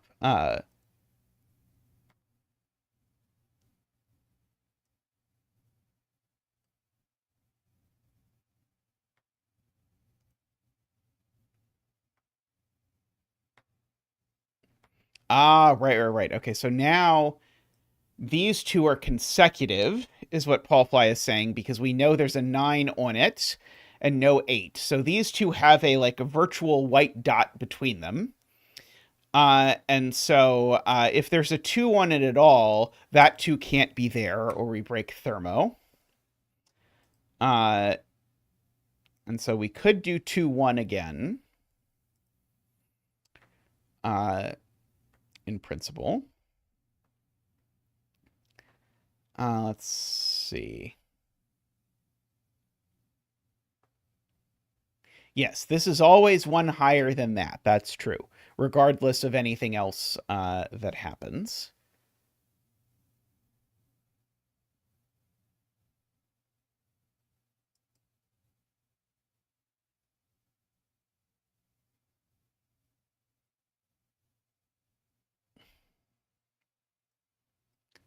Oh, 4 is in box. Yeah, 4 is in box 2. It's in one of these cells. But now we have to ask, okay, so if the 4 goes here, that's a 3 in order to make that work. So that doesn't work.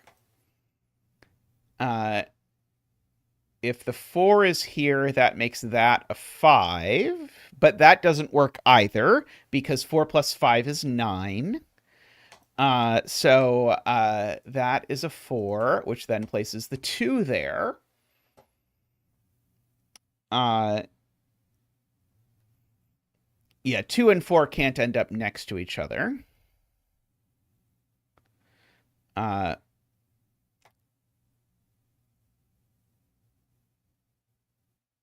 Does that place a 1 below it? Right, it does place a 1 below it, just because of that. Yep, that does place the 1 below it. So now that's a 2.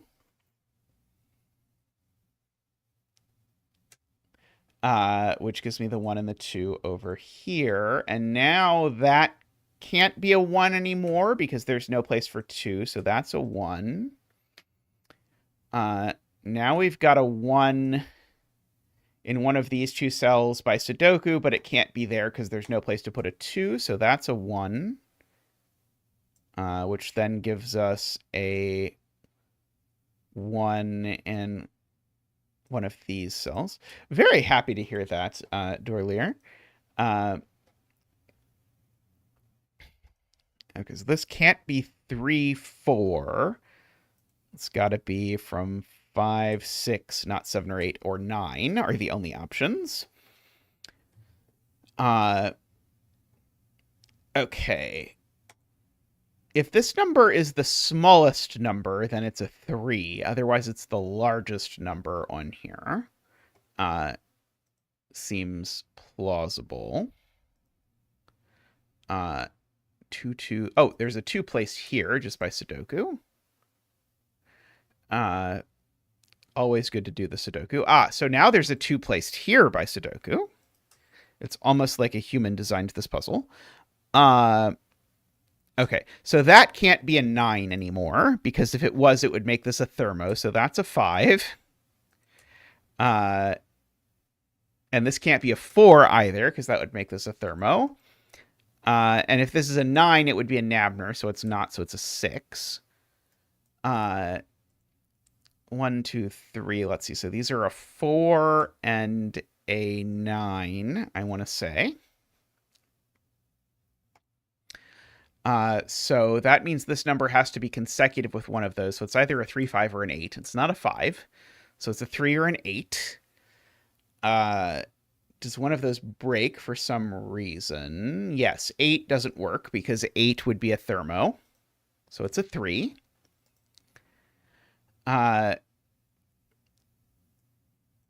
Yes, this is consecutive with 2 or 6, as David points out. So it can't be a 1 because it would be a thermo. It could be a 3. It could be a 5, and it could be a 7, except for sudoku says it's not a 7. So this is a 3 or a 5.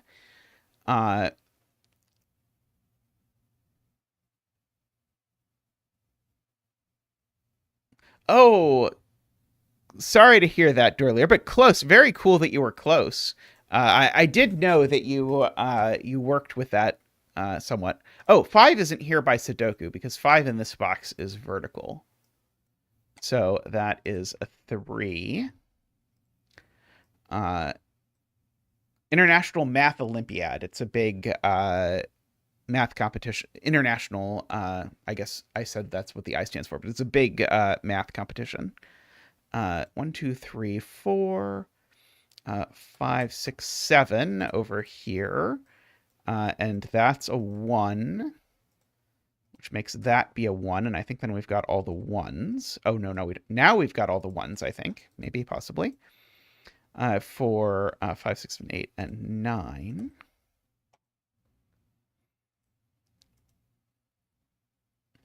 I did feel bad, by the way. I suggested that Ranks make a video of this video, and he did, but then it took him of this puzzle, but then it took him like 2 hours because he did it as a video and not as a stream puzzle. And I think the thing he missed was this, that 4 plus 5 is 9 over here, but like you're scanning for a million things, so it's very easy to miss any which piece of this. This is a much better stream puzzle than like a human puzzle, I think. I bet I know what goes here if I scan carefully. Maybe I don't, actually.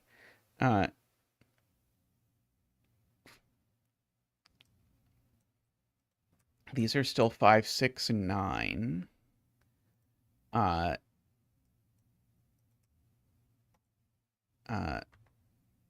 And I think all of 5, 6, and 9 work there. Might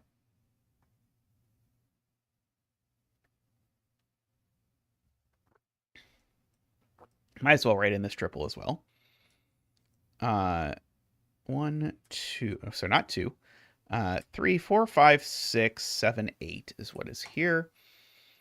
4 in box 1 is on the line.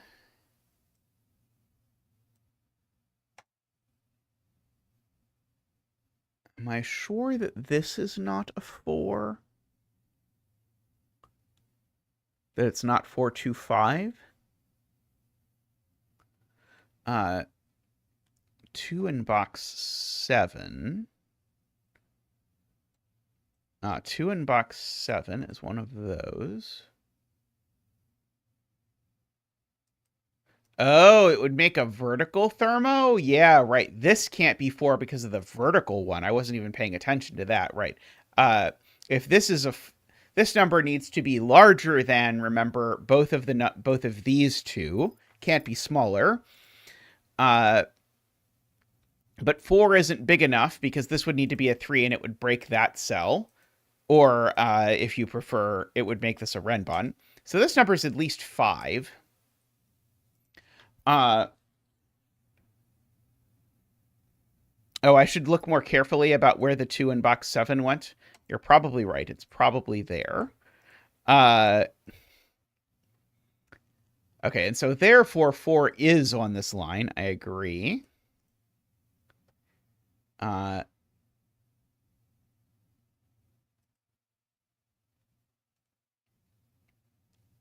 Yeah, if this is a 5, the cell above it can only be 3.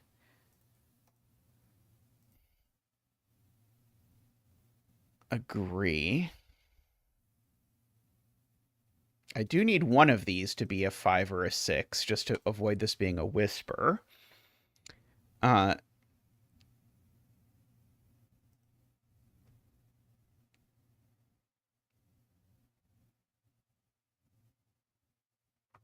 All right, these two are consecutive. That's a good spot. And they're not 7, 8, right? Because neither of these things is consecutive with 2. So these two are consecutive. And so So this one, for example, can't be 9, because that would need to be that. This one can't be 8 either, because that would need to be... Oh, sorry, no. This could be 8 with a 9. 7 with a 6. 6 with a 5. But not 8 with a 9 because that would make it a whisper, right? So that's not 8 and that's not 9, right? Okay. I should listen to myself more. So one of these is a 6. And it's either a 5, 6, or yep. Yeah, if I put together the word I said with the words that followed it, that would be ideal. This number I know, by the way, is less now than 6 or 7. So this number is at most 6, and so it is only 3, 5, or 6. But we have to be a little bit careful here with what we end up doing.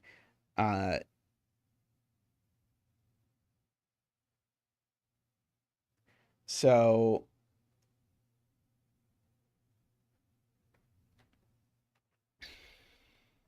it's a 6 and that's a 7. That seems okay. Yeah, maybe most of these combinations work, at least as far as this line is concerned. But then when I slant my attention to this line, then we have to be a little bit careful about how this is going to work. So if this is a 5, I need this number to be less than 5, and the only available number is 3. That doesn't work. Yeah, I specifically don't recommend attempting to set a puzzle with these rules, Dorlier. Let's see. But what can I say? We were all young once. Okay, I think if this is a 6, I think it makes this be a 5, doesn't it? Oh, no, it could be a 3 still. If it's the 3, this could probably be anything. Oh, smart spot from AFK. These are a 5-8 pair because we need to put 5 and 8 in this column. Let's see. So this number is bigger than 2, not less than 2. So this is either, I guess, if you look at it, it is either a 3, a 4, a 6, a 7, or a 9. Hooray. It's not a 4. Oh,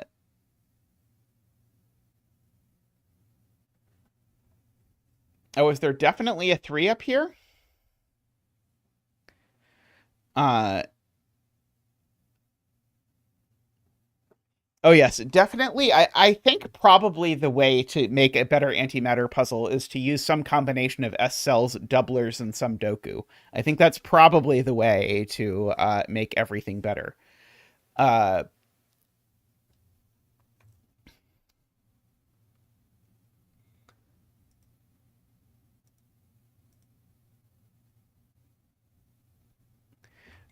Yes, the S cells would definitely help.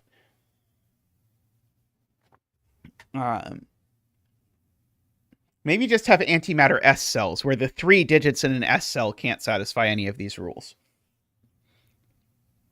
4 in column 3. Ah, yes, 4 in column 3 is placed, weirdly enough. So that's a 4, that's a 3. Ooh, that almost but not quite places the 3 over there.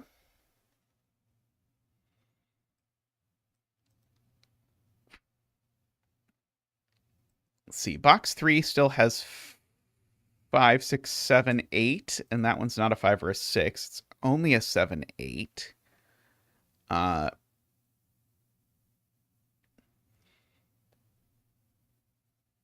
Let's see, at 11 says if this is a 6, then I need to make this number smaller than 6, but not 5, and so it would be a 3. So at 11 is correctly proposing that there's a 3 corner mark here, which in fact places this 3.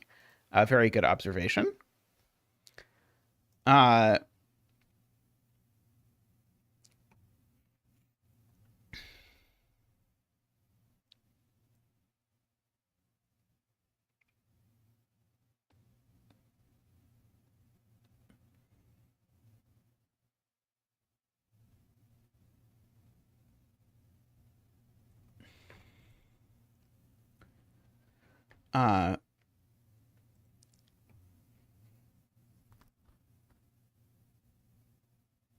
Yeah, 9 here breaks again, Garion points out, for the same reason. A 9 here would force an 8 here, and that's actually a whisper.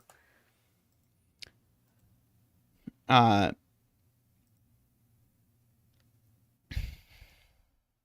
yeah, we've got to definitely add anti-entropic and anti-modular as well. Yeah, I think that will definitely help. Let's see. That then places the 9 in the column. Let's see. That is a 7. Uh, 7 just doesn't have. Oh, I guess this has to be 7 with an 8, right? Yeah, 7 doesn't work here because it would have to be 7 with an 8 or 7 with a 5, one of which is an arrow and one of which is a whisper. Oops. So this is never a 7. So that's a 7 apparently. Okay, that's a good question. What are we hurting for? So we can't do 3, 4. So we're either doing 4, 5, or 5, 6, but we can't do 6, 7, 7, 8. Maybe we could do 8, 9. Let's see. We can come over here and do that. Let's see. That's a 5, 6 pair in the row. So this is a 4 or a 9 over here.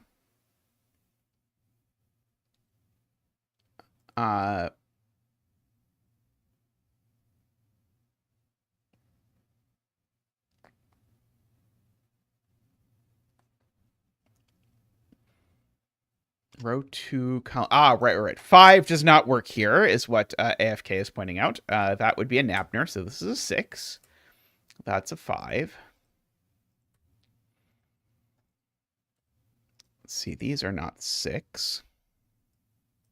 Be that 5 or 9, I think the world is at peace.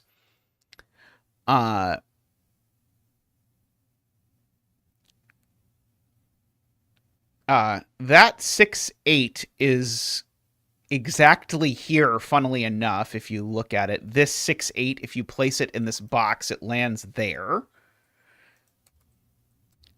Okay, which now...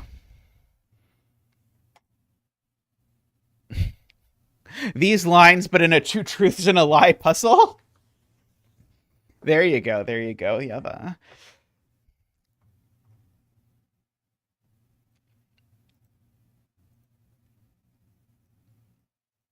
What I'm hearing is the world wants more puzzles with antimatter lines. The world demands more.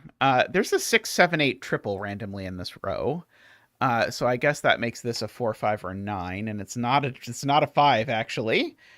So in fact, actually, the 5 is just placed in this row after you make the bizarre observation about the 6, 8. That's a 5. That's a 9. Okay, so now we know we've got a 4 and a 9 on here. So 4, 6, 9 would not work. So it's got to be 4, 8, 9.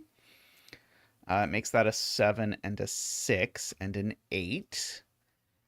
Now, this works either way, right? Because this is either the lowest or the highest digit, and that's all we know in our lives at the moment. Let's see. This is a pair now.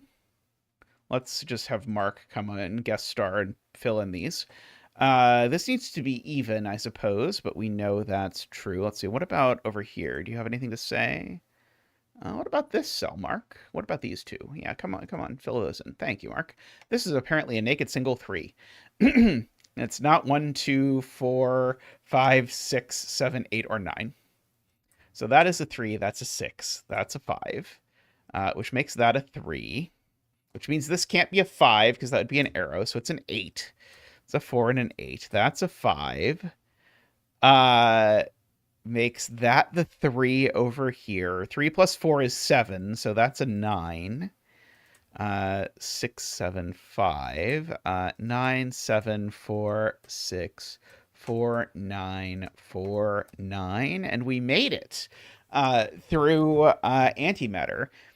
I think one of my more intimidating creations that I have made over the times that I have made puzzles.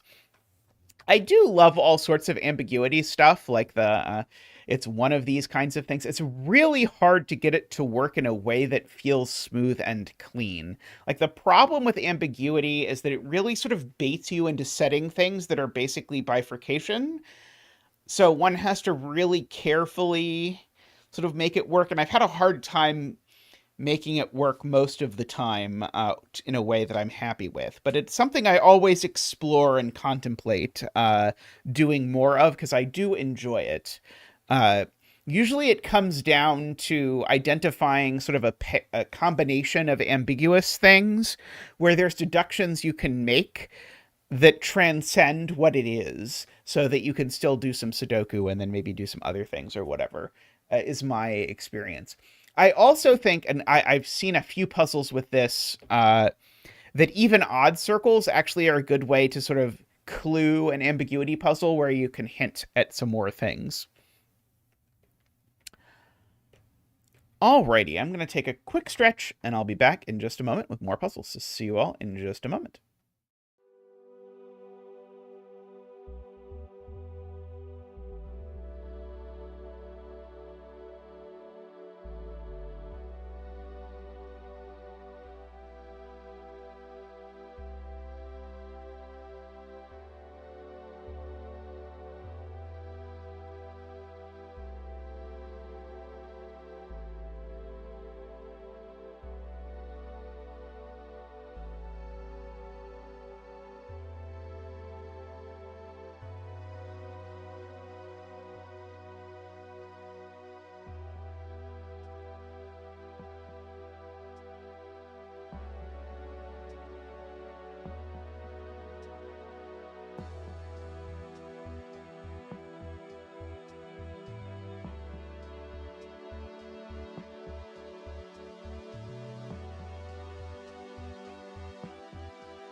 Hello, and welcome back. Speaking of ambiguity puzzles, I was slipping through the bucket for a puzzle to do and found this ambiguity puzzle by Sujoku, Sujoiko, Sujoiku, Sudoku. Yeah, that sounds right. And Nordi. So let's have a look at it. So this has equal split lines, which I have enjoyed. They are kind of like region sum lines, although they have the bonus that digits can't repeat within a segment, but they can repeat on the line. And the segments aren't box borders. So basically, therefore, every time a setter has tried to draw a region sum line and been like, dagnammit, I wish these two would split this way, or these two wouldn't split at this box border, because it happens all the time that you sort of draw one and think it's going to add these two cells, but it turns out it doesn't add those two cells. Like the amount of times I've tried to draw in like this region sum line or something like that to a puzzle by accident. Because in my brain, it's going to say that these two equal the sum of these two, but that's not actually what it says. Anyway, equal split lines exist for all of your needs. So I expect in the future we'll see many puzzles that have 9 region sum lines and 1 region split line. But anyway, so they just say the sum of these digits is equal to the sum of these digits. And notably, there is this repeat rule that these two can't repeat so that you can use your Kakuru sums. Or killer calculator sums if you prefer. Additionally, though, each line is one of Renbon and German whispers, and we have to decide which it is. So that ought to be interesting. So 2, 3, 4, 5, 6, 7, 8, 9. Okay, so if this is well, first of all, this number has to be pretty large. How many of these can be the same? Oh,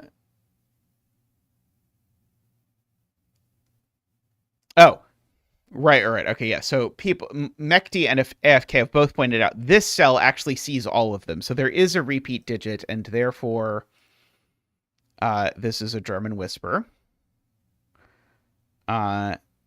Because it's 9 long and there's a digit that's not on it. And that's a problem. And therefore, this is the highest digit that appears on it. So if we color it, we get these and these as high and as low. And so that orange digit we know doesn't show up anywhere else. These two oranges we know aren't the same. In fact, do I know this orange isn't any of those? Basically, I know one of these two blues is the same as one of the other blues, is I think what I know. It's probably overkill to think about it at the moment. But anyway, this is certainly bigger than at least 2 of the digits. So it's only 8 or 9 at the very least.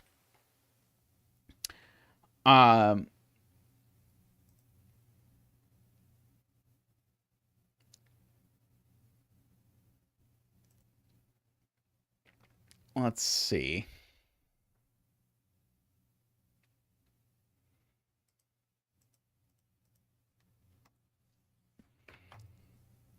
If it was 8, do we have enough genuinely different sums?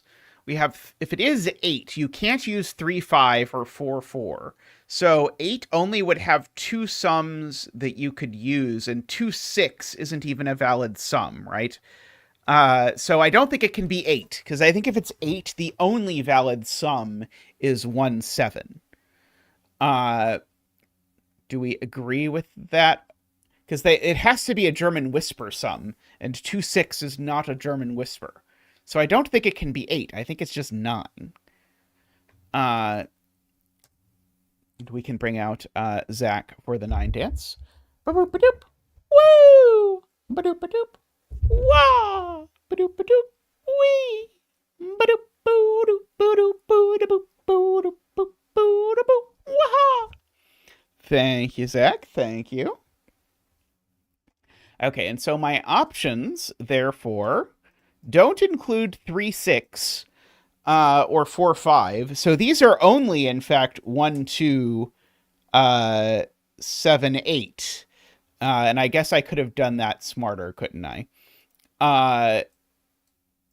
Because probably the blue digits aren't 7, 8. And probably the orange digits aren't 1, 2. Okay, and we can, of course, oops, that's not what I wanted to do, and you know it. We can, of course, ketchup these. So we've got those two go together.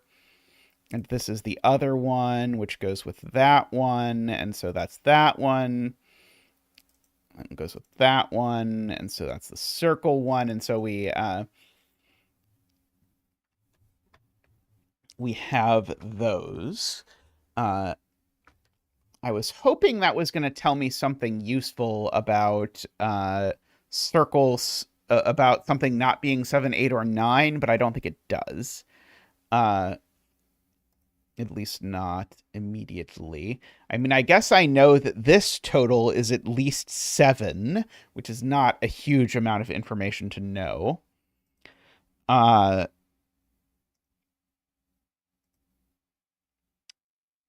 About something. We do know that there's an XY 1, 2 up here and a circly 1, 2 down here, but that's not incredibly useful. We know that these are a 3, 4, 5, 6 quadruple.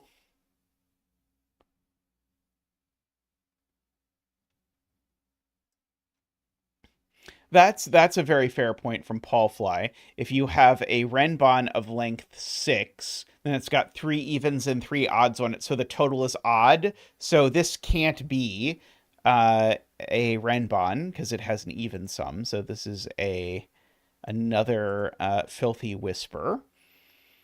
Okay, so in other words, the low digit here is a 3 or a 4. And a 3 and a 4 only go with an 8 or a 9. Just for those purposes. And so if this is the low digit, then the minimum sum is 20. And if this is the low digit, then I guess we still get a little bit more. Yeah, this one's certainly not a 4, I agree. Even if it's 3, I think we might run out, because if this is 3... Yeah, I don't think this can be 3. Let me just run through it. If this is 3, then these are 8, 9. That makes the total 20. And now I have to make this sum to 20 with these two being low. That is not going to work well, because those are going to sum to at most 16. So this just can't be 3. This has got to be high. So we can fill in my highs and my lows. So, oops. It's only split once. Okay, so this can be 1, 2, 3. It also can't be 4. Okay, now here, if I work out the minimum, it would be 8 plus 3 plus 1 is 12. Oh, sorry, the maximum. Sorry, I should do the maximum. The maximum of this is 9 plus 7 is 16. Whereas these two sum to a minimum of 13. I guess that only tells me that this is 1, 2, or 3, which I already knew. This can't be as large as 9. So this is 6, 7, or 8. I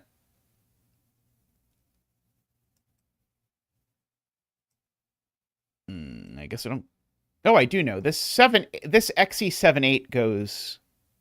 Oh, no, sorry. The XE78 could go here.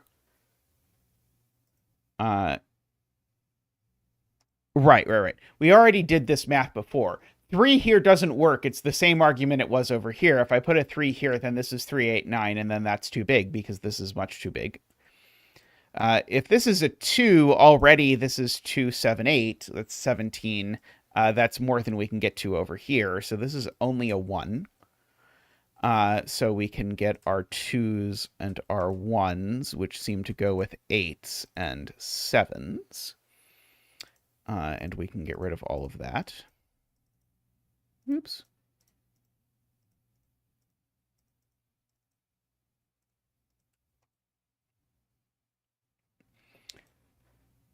Okay.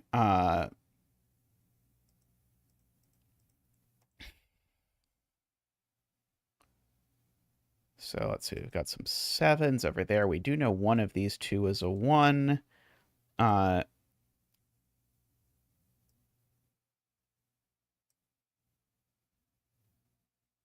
this even be a 1? Is 1 too small? I think 1 is too small, right? Because this is minimum 14. Yeah, so this is minimum 14. If this is a 1, then the maximum... Oh, no, the maximum I could get to is 14, right? Sorry, so that's okay. Oh, no. This is not minimum... Right, that 7 doesn't. This is no longer minimum 14. It's now minimum 15 because there's a 7 gone. So it's now 168 is now the minimum. And if this is minimum 15, this can't be a 1 anymore because now even if that's a 4-9, that still only would get me to 13. In fact, this being an 8 at all doesn't work because 823 is only 13. So that didn't even work before, but we'll let that go. So now these need to sum to a minimum of 5, but they could actually sum to as much as 7. Certainly 6, 8, 9.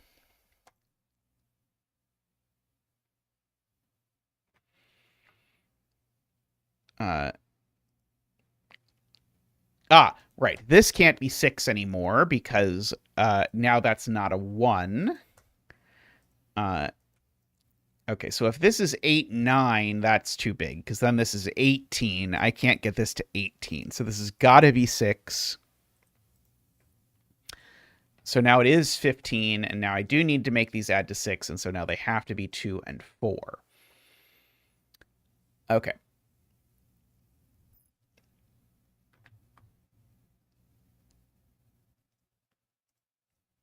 So this digit is low or 5. In fact, this digit is 3 or 5. This is almost a naked single, but not quite.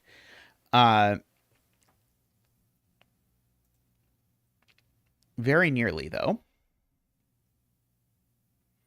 We do know there's a 7 and a 9 over here for what it's worth. Oh, this is a 1, by the way. I saw that before that 1 was marked into one of these, but it wasn't very useful. But now, just by sudoku, it's a 1. Let's see. There's a 2 over here somewhere. Okay, these are 3, 5, and 6, I guess, is what we've got in this column.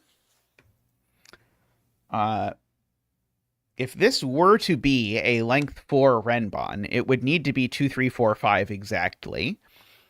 Is this capable of being 2, 3, 4, 5 exactly? I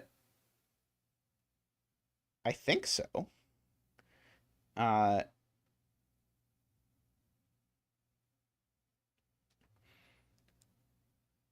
Oh, right. These have created a 3, 4, 5, or sorry, a 3, 5, 6 triple in this box, and ergo this is the other thing, which is a 4, which I still need to put in the box somewhere. So that is low. Hey, Ambrose. So this is a triple, which consists of 2, 3, 4, 5, 6, 7, 8, and 9. These are 2, 7, and 9.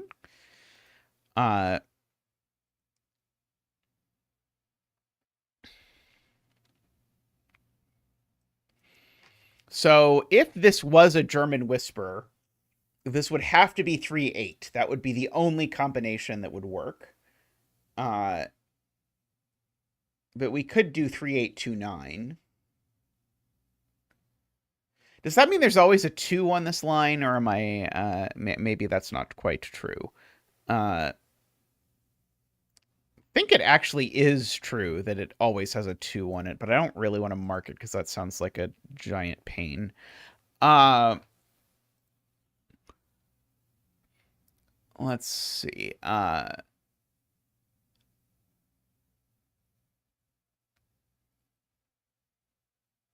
Let's see, I've got a 1 over there, I've got an 8 over here.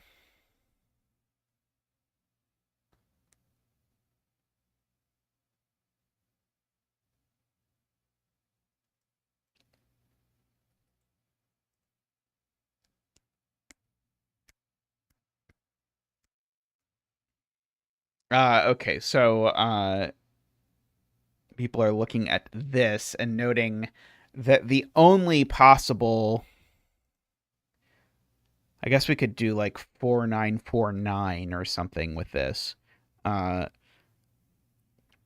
3 and 4 are the only lows left, so we'd end up with a pretty big total.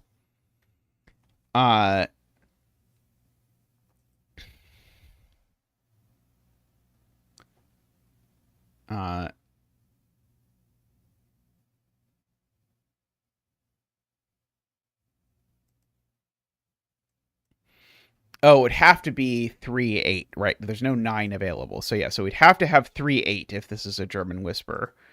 But okay, so yeah, so I agree. This is a little fussy, but if you look at German whisper options, it can only be 3-8. It's the only available option because 1 and 2 are gone and 9 is gone. So if this is a German whisper, the sum just is 11. Can these possibly sum to 11 if this is a German whisper? Well, no, because you'd have to have a minimum of 138 over here, which is 12. And ergo, this is a Renbon. And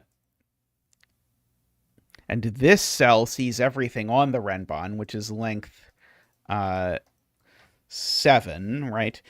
So I have to leave off 2 digits that add to a multiple of 9, or sorry, add to a multiple of 3 from this, and so they have to be 1 and 2 because I can't leave off the 9 and anything because 9's already a multiple of 3, so I can't leave off the 9.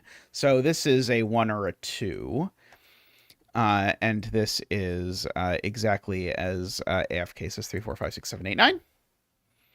Which should tell me that the total is 42 divided by 3, which is 14. So let's see. So there's no 9 in this 2-cell 14 sum, so it better be 6, 8. And that's the 6, and that's the 8. So we can get rid of the 6, 8 from the rest of it. Okay, and so this has got to be 5, 9 in my 2-cell 14 sum. And so now these aren't 5 or 9 either, so they're 3, 4, and 7. And we can fill in all of that. This one, at least we know, is blue. These are orange. That one's not a 6, so one of those is a 6. This is a 3 or a 5 if we want the tiniest of deductions.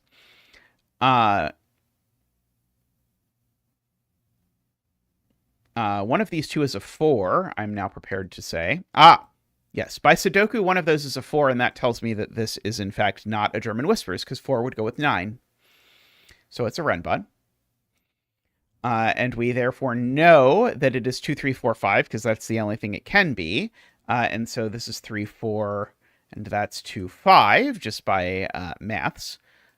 So that is not a 5.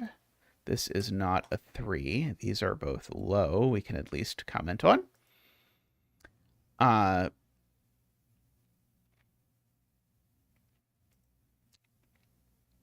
Not bad, not bad.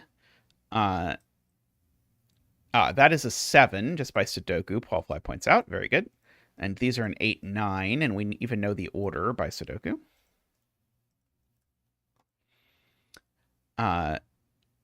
This is the 5 for the column, because this column needs a 5 in it.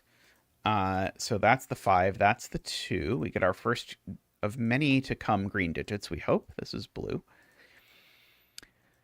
And so now we need a 1, a 2, and the other one, and a 6. It's not a 1 over here.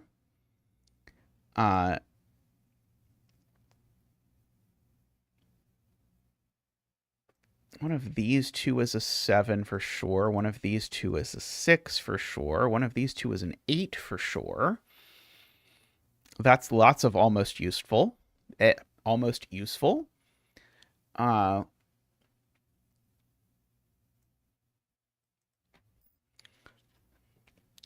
of these are high. I don't really know that I want to mark things as blue-green hybrid. Sometimes I'm in the mood.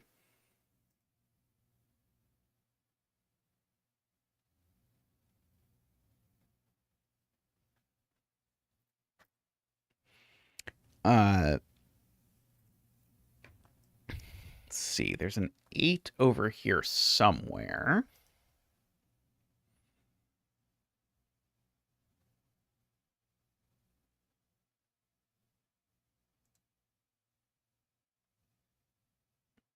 Oh, I'm being encouraged to pencil mark the rest of this box. So we've got the 1, the 2. We need a 3, a 4. We've got the 5. We've got the 6. We need a 7 and an 8, and we've got the 9. So the reason why I was encouraged to pencil mark that is that it in fact gives me a 3-4 pair in column 7, which makes that the 8 over here. Meaning I've got a 7 looking up here, which I guess I knew. There's a 5, 9 in here somewhere.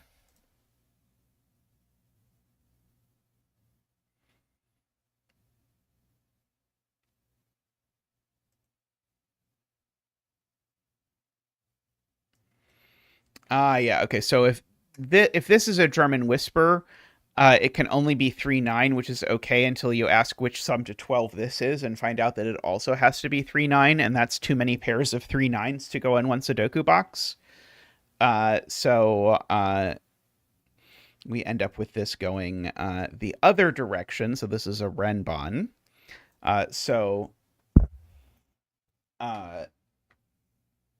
We have more options for what this can be. But there's no 8 on this Renban.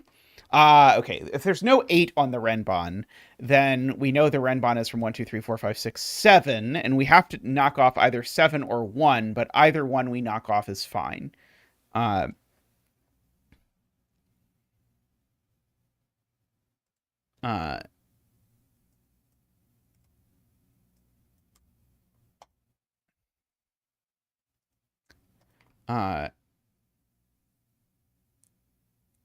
And so therefore we know where the 9 goes in the box. Several people in chat have pointed out.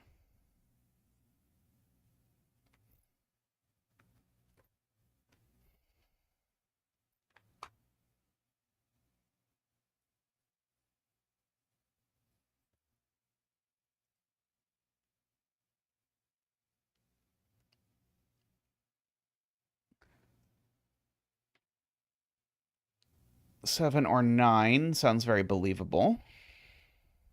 Okay, we've got an 8 in one of these two cells, just by Sudoku, which is probably going to tell me what this is, based on how the puzzle has gone so far.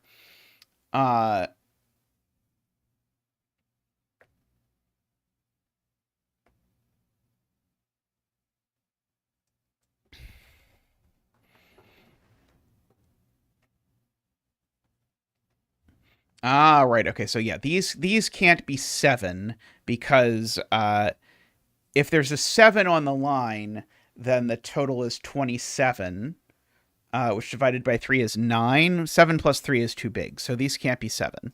So that gives us a 3, 4, 5, 6 quadruple is what Paul Fly is saying, which makes that a 7 and that a 9, I want to say, and that a 3 and that a 4. And that a oops. And that a 5 and that a 9. So we can do a little bit of coloring.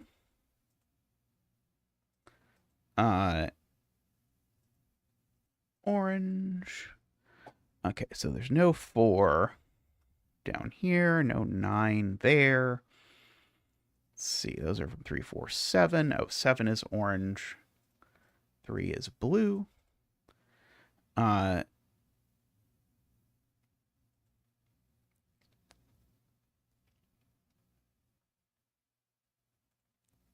isn't a 5 anymore.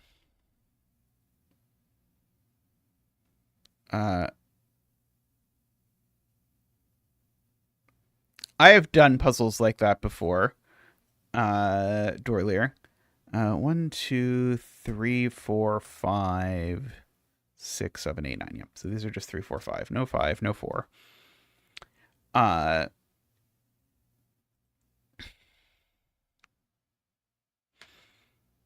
1, 8 pair left in this column. And that's a 1, I see. That's an 8. 4, okay, and these are a 5, 6 pair in some order. Hey, Klappa, welcome. Let's see. These aren't 1 anymore. So if there is a 1, it's there exactly with a 6.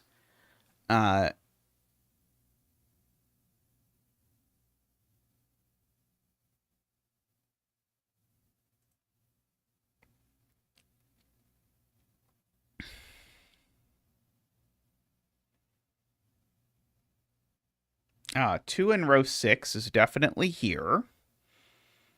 I agree with that observation from Garion. And so because the total we said is at least 7, which is what it is if we go through 1 through 6, then we end up with this, which makes that a 3, a 5, and a 6, which is very nice. Low, green, and high. Which makes this, makes that green, these low, and has now made these a 3, 4 pair, which has made the total 7, which means there's no 7 on the line.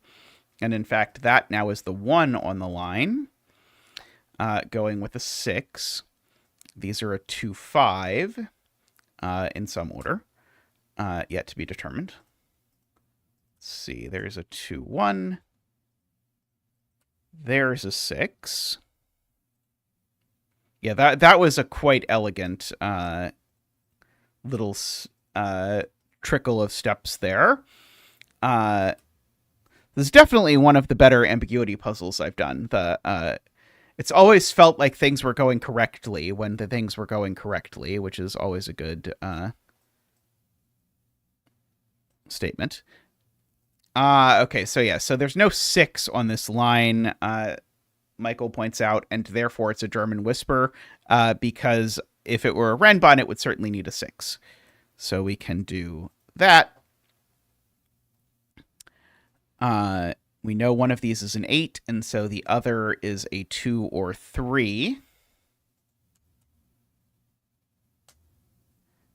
We know the 7 is over there somewhere. We know the 4 is over there somewhere. Oh. It's funny, I put the wrong color, and then I proceeded to do German Whisper stuff on it anyway.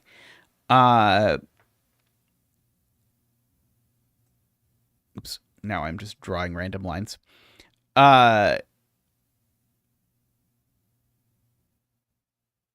I know there's a 1 over here. Okay, so the minimum, I guess the minimum sum is 9. No,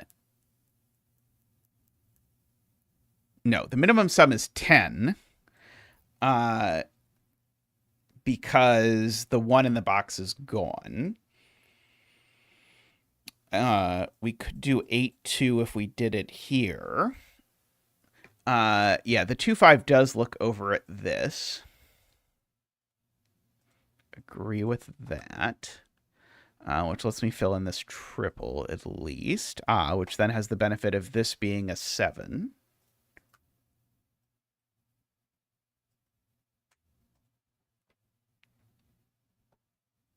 Yeah, I can't do 8, 2 as one of the pairs, is being pointed out, because then this would have to be 8, 3 going with 7, but 3, 7 doesn't work because it's not a whisper a badoo.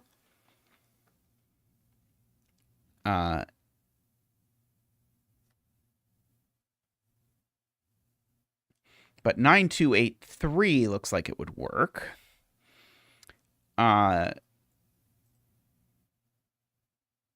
But I don't think we have anything that says it has to be that yet. That I can see anyway.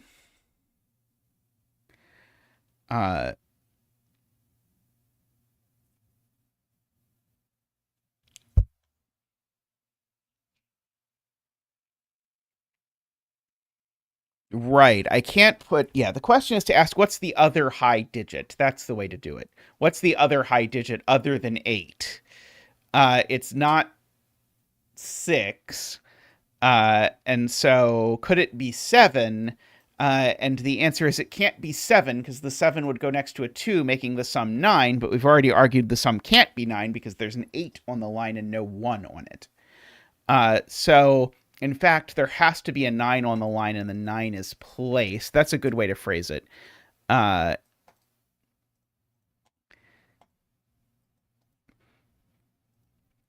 feel like asking what else could it be is not a good way to argue that something has to be something. It's not the right direction to ask the question, because it inspires you to think about things that don't exist, rather than to figure out, like, what is the question that actually argues to me it has to be this, which is, I think, a generally tricky thing to do. No, I'm just saying, like, if you're trying to get to how do you argue it, I think that's the tempting question to ask, but I don't think it's the right one. 9, 3 would require 8, 4, which doesn't seem like a good combination. So that is a 2, and that is a 3. 4 and 3. 5 and 2. Okay, so then we've got another orange over here, and another blue over here, and another orange over here. I guess we can mark that. Probably seems fair. So we've got another orange over here, and a blue here, and an orange here. Let's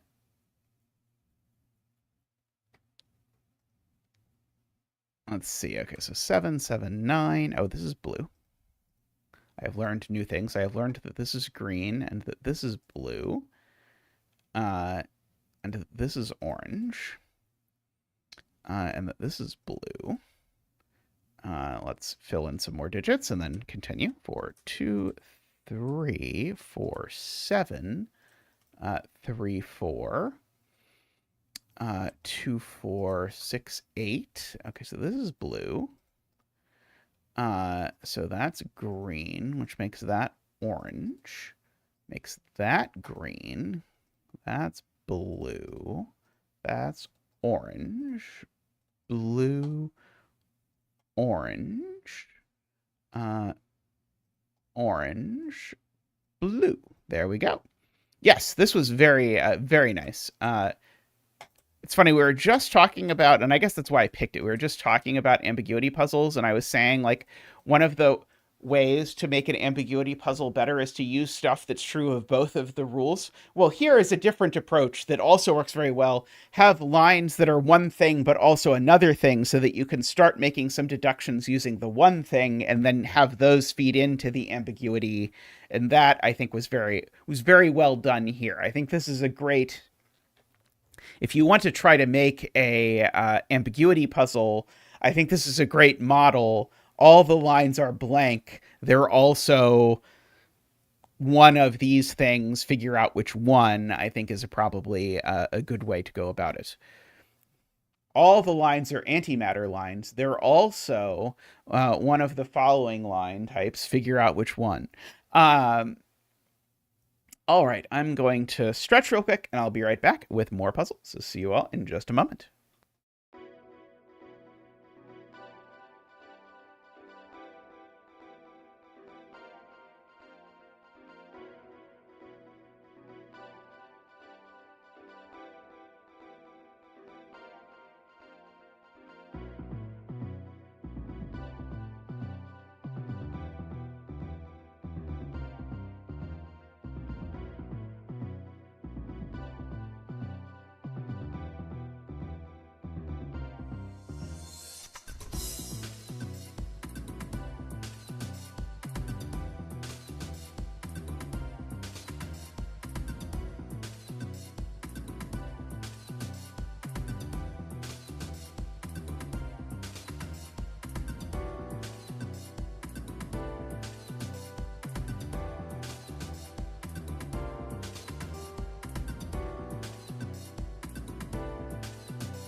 Oops, wrong button. There we go. Welcome back. I've got a Blackjack Fits Sudoku quads puzzle that is going to be, I suspect, a thing. So every cell needs to have the digits 1 through 9. Oh, big Sudoku fan, AFK? So 1 through 9, just like Sudoku. However, in every row and column, there need to be exactly n different digits. So, in other words, in row 1, there's 1 digit. So all of these are the same. And in column 1, there's 1 digit. So all of these are the same. So all of these basically are coloring puzzles. So we have that. Oh, Tristan solved this one? I can... Tristan assured me that he had gotten all of the ones out of the bucket. I can pick a different puzzle. Let's see.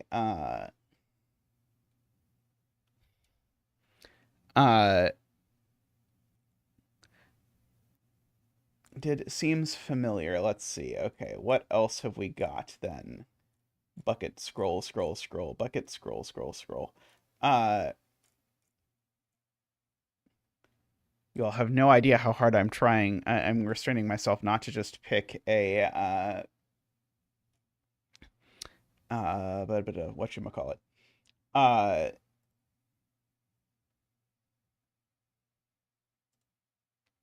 Ubon, there we go. Let's see. Definitely done this one. I'm just gonna get this one, or remove this one from the bucket while I see it. Delete a message. Yeah, that. I mean, I have so many of them in here, and I'm just gonna have to do them all on my own. Let's see. Okay, here is a tall cat arrow puzzle that is in here that I guess I've maybe conceivably not done. Let's try it. Okay, so although now I've scrolled back so far, who knows? Maybe see, this was added to the bucket in January. I don't think I've done it. Whether Tristan did it or not, I don't know. I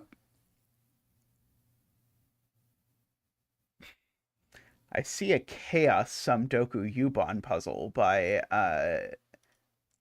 Christine. But that probably is not quite the same.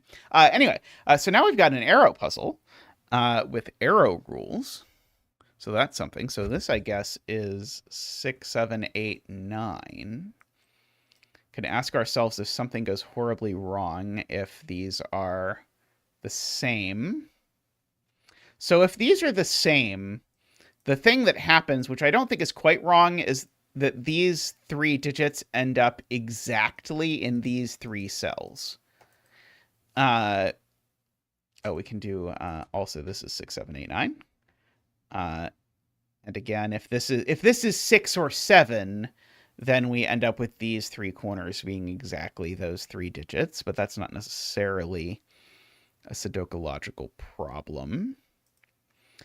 This is also 6, 7, 8, 9 because of the double 15 business. That's going to be a problem, though. I think. So if these add to 15, that's going to leave me... Maybe that's okay if all of these cells are from 6, 7, 8, 9. That might be okay, actually. I thought that was going to break Sudoku in this box, but it might not.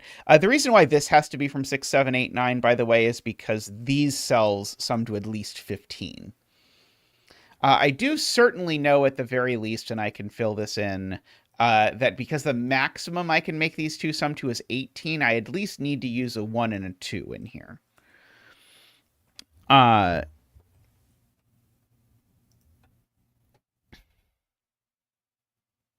Row 5, column 5, I can also do the same exact shtick with. Good point. So this also combines with these to add to at least 15. So this is 6, 7, 8, 9. And this one actually is even better because these are in the same box. And so these have a 1, 2, 3 on them, which means this cell is at not 1, 2, or 3,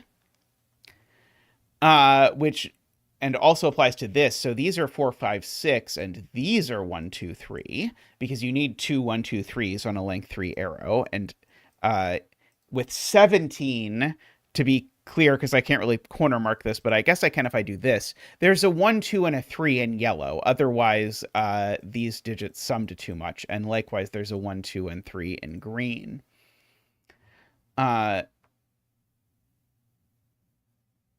Yes, and so now that's not 6. That's true.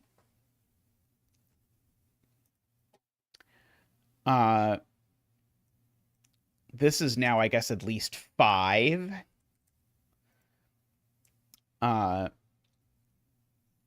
This is at least 3, and this is at least 3. Maybe not the most useful deduction.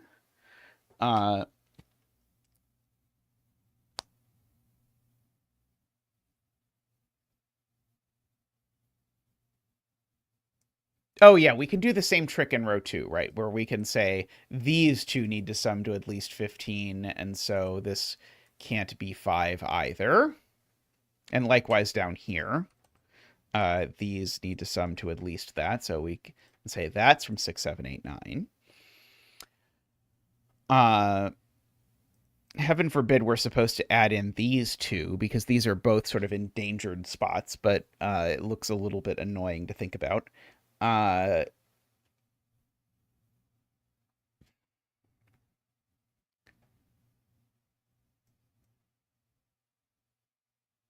Funnily enough, if there's not the third 1, 2, 3 in here, then this has to be 4, 5.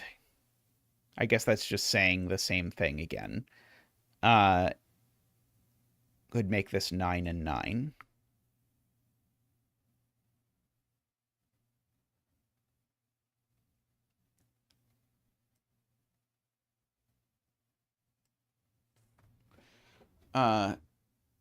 Row 2 arrow combo can't have a 9. Right. Okay, so yeah, these can't be the same. Because if they were the same, then that digit would be locked out of row 2. Is that true? Maybe that's not true. No, it is true. It's true in a sort of ugly way that I can figure is ugly a way I can figure out. But they certainly can't both be 9. And so whichever of these, this is maybe the nicest way I can think of to say this, which is, to be fair, what Ron was saying, but then I didn't. I tried to rephrase it, but I think Ron's original phrasing was better. One of the purple cells is 9, so these aren't double 9.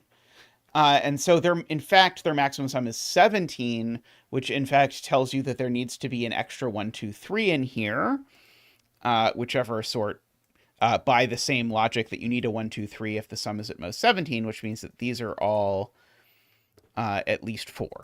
And that one is not 7. Now, what does that tell me?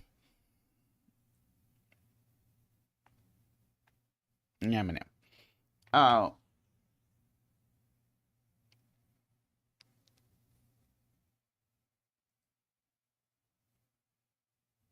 Okay. And do we get to play the same game in this column? Yes, we get to play the same game in this column. Because, again, the 9 in this column is in one of these cells, and so these aren't... Oh. These aren't both 9 because they're in the same column. We'll pretend I said that. Thank you. And so these are also from 4, 5, 6, 7, 8, 9.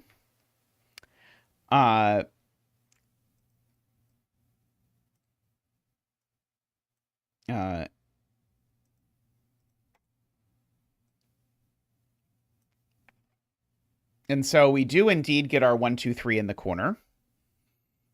Uh, that's 1, 2, 3 in the corner. Oh, updated link. I think Tristan deleted the puzzle I'm doing from the bucket, so I don't think I can give you a link anymore. I think Tristan did the deleting it from the bucket part, but didn't do the posting the link in chat part. Oh, no, I found it. I found it. Here it is.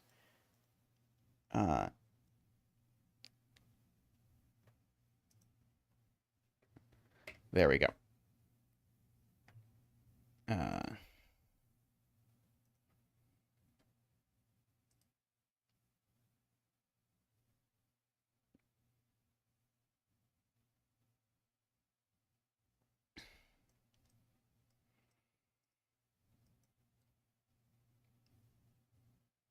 Right. Now this can't be a 7. Because if this was a 7, these would both be 4, and that would rule 4 out of box 1 entirely, is Garion's point. And so we actually get that these are 8 or 9. The sum is 8 or 9, and we're summing in 2 different ways because we have to actually put this 4, 5, 6 somewhere over there for this purpose.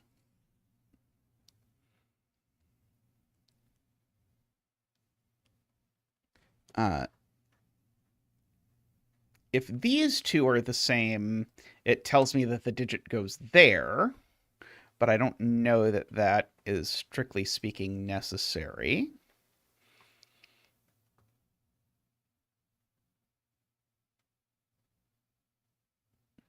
I'm debating if these can be 1, 2, 3 now, and have these be a 1, 2, 3 triple. I mean, this went there. This went there. Maybe it would be okay.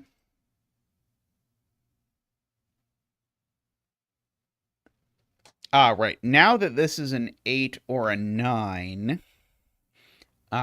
we now know that in row 2 it has to go here, because you might think, I could make this 1, 8 adding to 9 with this being an 8, but that doesn't work because now this is not an 8 anymore because of this.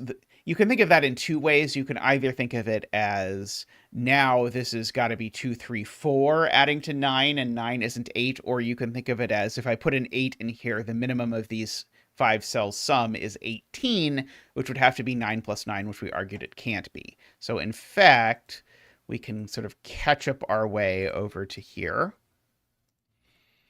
I don't know why it's still purple. So we know we've got to catch up over there.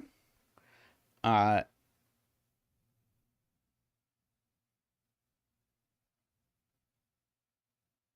yeah, and it works exactly the same down here.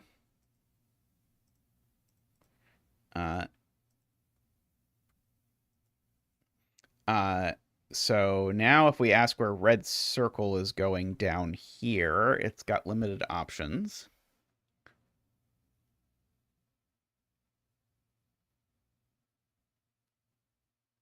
Seven, 8.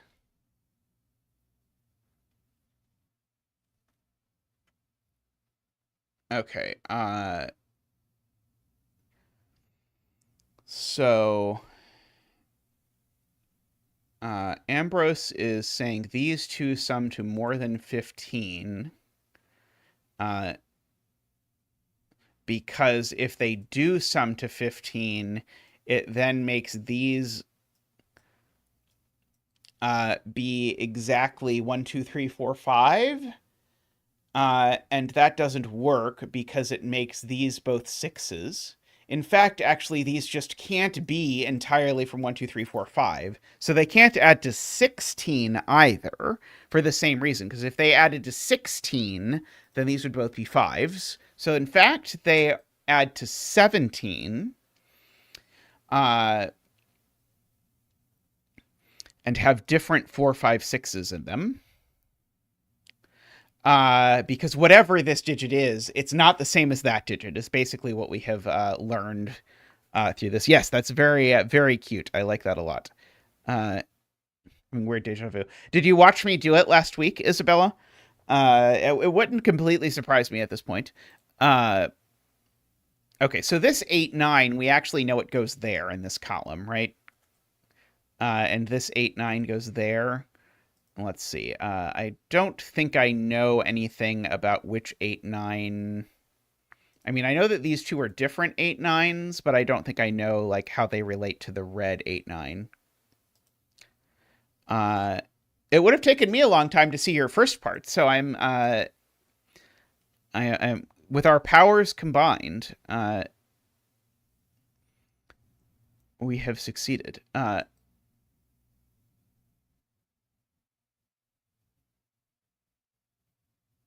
Oh, sorry, they are the same, right? These are the same 8, 9. I just don't know if it's red circle 8, 9 or not.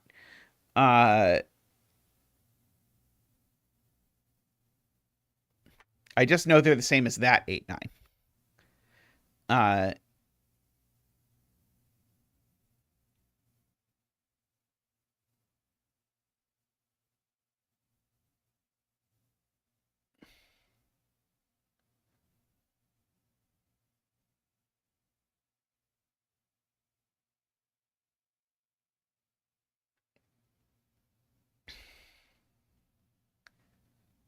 Okay.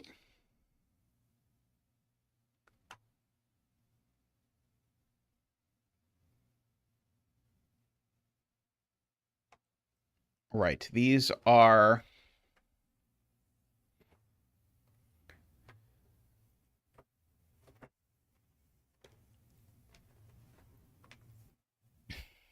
So you're claiming these can't both be 1, 2, 3, 4, 7?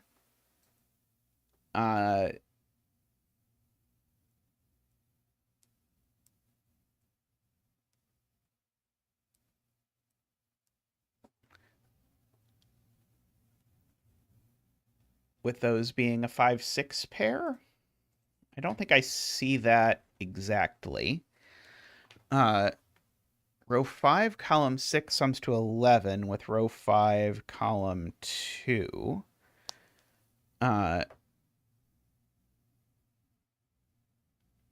Right. So these sum to 17. That is an additional... Sorry. These sum to 17. These sum to 17. That's 34, and therefore these sum to 11. So this is 5, 6, or 7, and the exact same math works here to show you that this is 5, 6, or 7.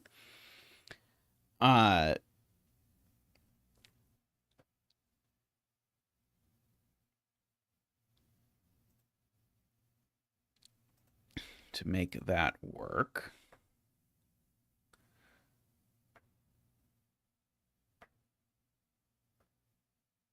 So now I know that this 1, 2, 3 is different than this 1, 2, 3. If ever that was in my fantasies of things to know, because this 1, 2, 3 now gets mapped into one of these two cells over. In fact, it actually gets mapped. Oh, sorry. I was going to say it gets mapped exactly here, but that's not necessarily true. It just gets mapped into one of these two. I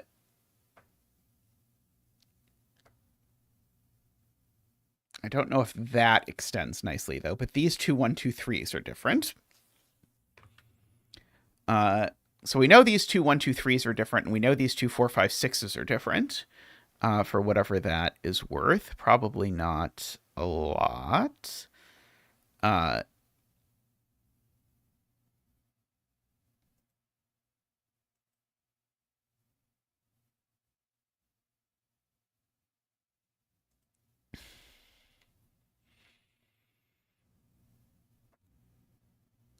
Is the other 8, 9 in row 2 and column 2? The other 8, 9 in row 2 is here, and the other 8, 9 in column 2 is here. So this is the other 8, 9. Very good. So it's got to be in both the column and the row of this plus sign. Very good. So this is an 8, 9. I always love that deduction. when that shows up. That's a version or one we get a lot. Okay, so so one of these arrows has a 7 on it, I guess is one of the consequences of this.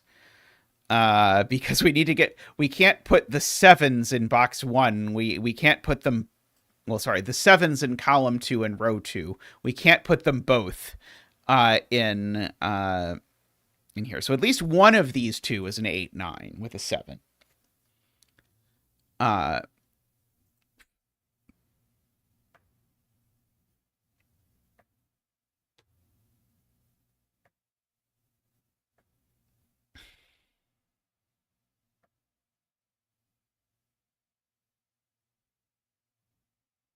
So one of these is 8, 9x.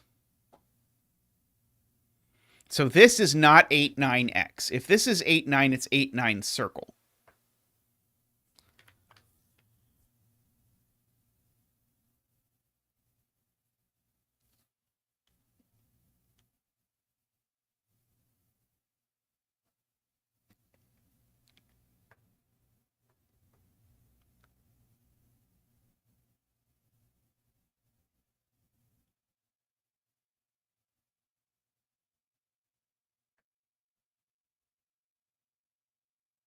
Oh, I can do it through this box. That's the point. Oh, no, I can't quite do it through this box because this one doesn't connect to that one.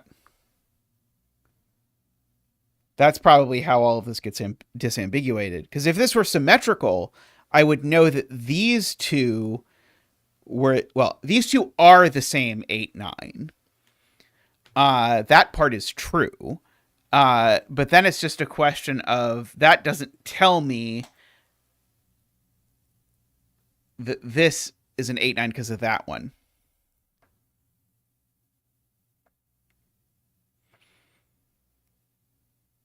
Which is a little bit unfortunate.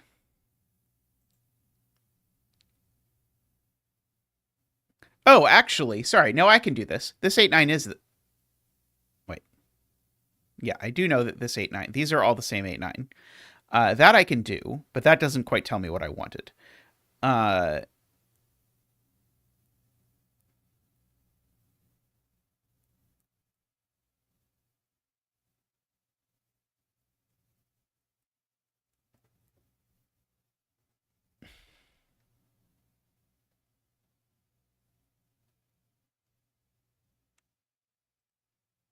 Okay. Garion is doing fancy math, basically redoing the 11 math here to say that these cells sum to 22 in total.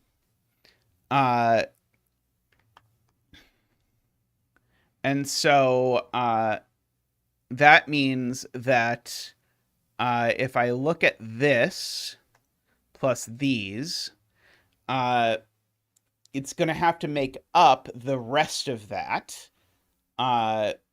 So if I want to take, let's just do this all at once. So I have to think about this. So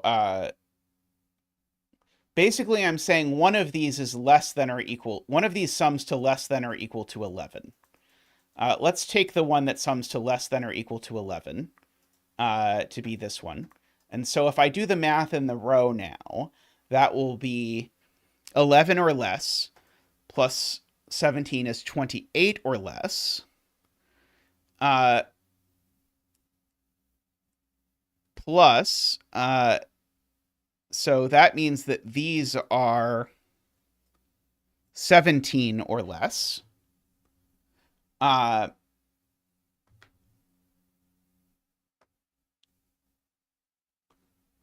Right, I should do this the other way around. I should, 17 or more, yeah. So, but if I do this the other way around, I think this will be better. These sum to, the other way around will be cleaner. These two sum to a maximum of 17. So that means these sum to a maximum of 34. So therefore, these two sum to at least 11. But these two also sum to at least 11. And therefore, they each sum to exactly 11, because otherwise it doesn't work. Otherwise, you end up violating my statement that one of them is less than or equal to 11. So that's the clean way to see it. And so what that means is that these are in fact 8, 9, and of course it's the other 8, 9 that we get. So that lets us do that. That's very clever. Oh, I did something horribly. That's better. Okay, that's very nice.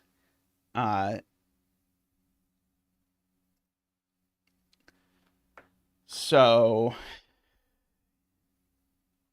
we've got 17s all over the place.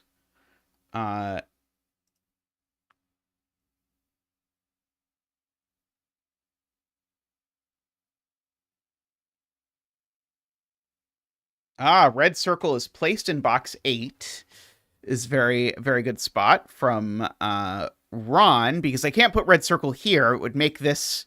Remember, this digit's now at most 6. So, remember, this number is at least 3. And this number is at least 1. So this is only 4, 5, or 6. This number is at least 3. So this is actually the last 1, 2, 3 in this box. We actually know because of the fact that this is at least 3. This is only 3, 4, or 5, keep in mind. And because this is now 3, 4, or 5, wow, this arrow is going to do a ton. This can't be 6 anymore. Because if this were 6, the sum would be 15, and this would be 1, 2, 3, 4, 5, and this would have no value.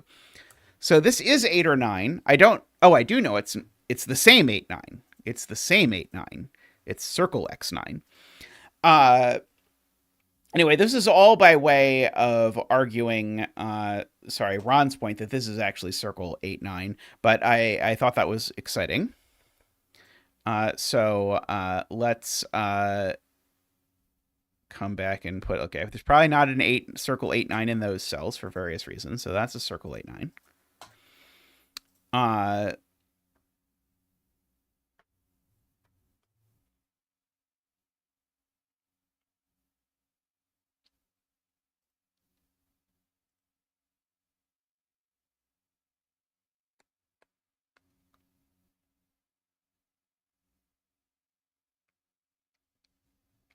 If circle 8, 9 is 8, couldn't this still be 5, 1?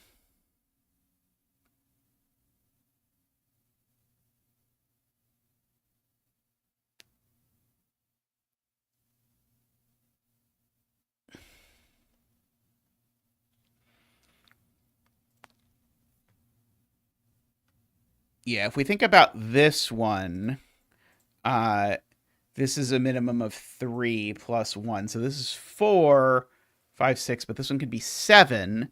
Again, this is a minimum of 3. So that makes this one be from 1, 2, 3, 4.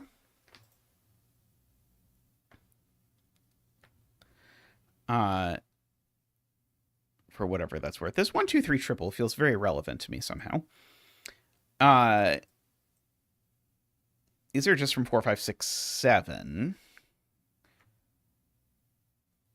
I guess the point is I now know where the third 1, 2, 3 is in this column, namely it's here. Right? So the I don't know how relevant that is, but it's true.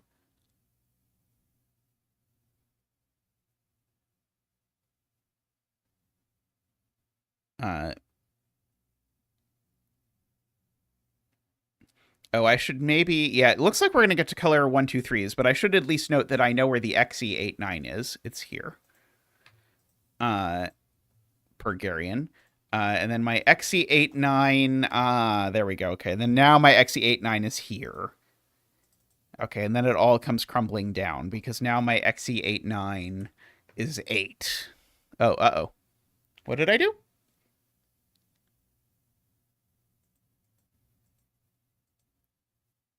No, I did it wrong.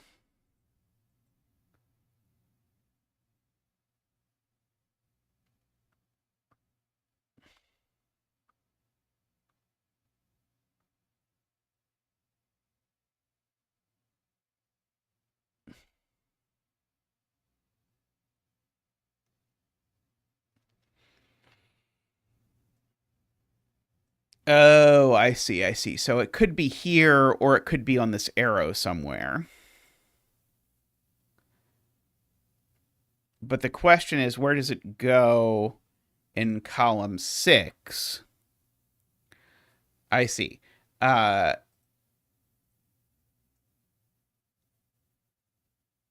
oh, I guess the real question is, where does it go in box 2? That would make this easier, right? If I ask where it goes in box 2, it's just there. That was I think the correct first step. And then once I've done that, now it goes on this arrow. And so now the X is 8.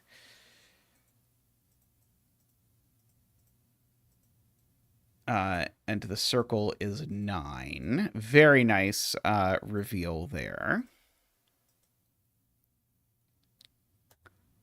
I could have done the X in column 6, but the X in column 6 was a sort of tragic deduction. Alrighty, let us do our 60 dance. Boop boop doop. Whoop whoop whoop whoop. Boop boop doop. Whoop whoop whoop whoop. Boop boop doop doop boop boop boop boop. Waha! Thank you, Zach. Thank you. It's a random hidden placement is not as good as a thing. 60 dance indeed. Oh, except it was supposed to be an 8 dance. Sorry, Zach. Get back out here. Apologies. You'll get a bonus in your paycheck for this. Boop boop doop. Woo! Boop boop doop. Wah!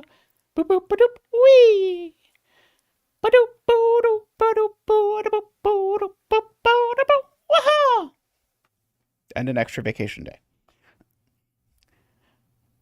Okay, so that does all of that. It definitely makes these double 9, makes these 1 8, which makes these 2 3 4, which makes these 1 7, which makes this not 7 for what it's worth, and this not 4 for what it's worth.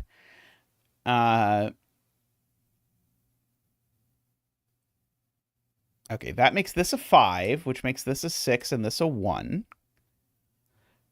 Which makes this 2 3 4.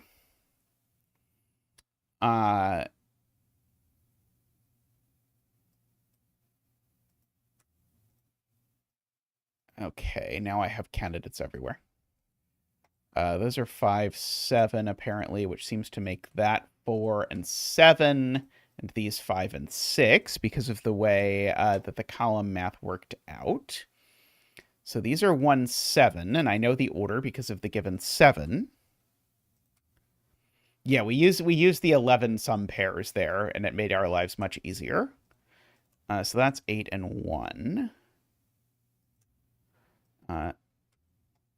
These are not 1. However, this being a 5 or 6 means that is 1, because otherwise we would not have it work. That can't be a 7 anymore, so it's a 5 and a 3. That's a 7. The sneaky cat is always going to get us. Yeah, that is the way of it. Okay, we do need a 7 in this box, and it seems to go here. And then we need another digit in this box to be named later. I think it's a 6, making that a 7.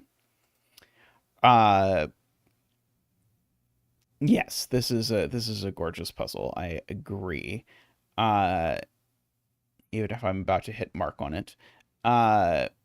Let's see. What are these digits? They are 1, 2, and 6.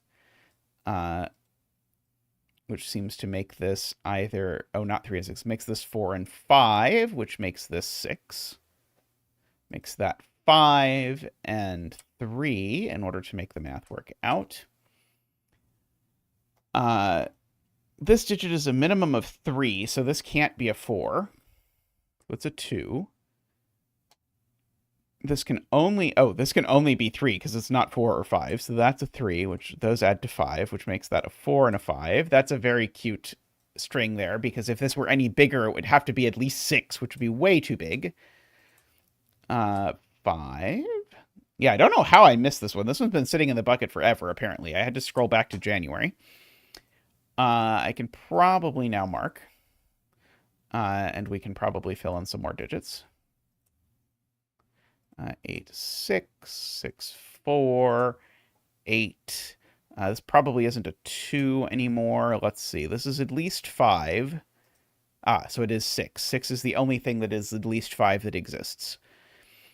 And that means this is a 2, because you can't do 3 plus 3, and it's 2 plus 4. That's how you make 5. Beautiful arrow choices for clues here.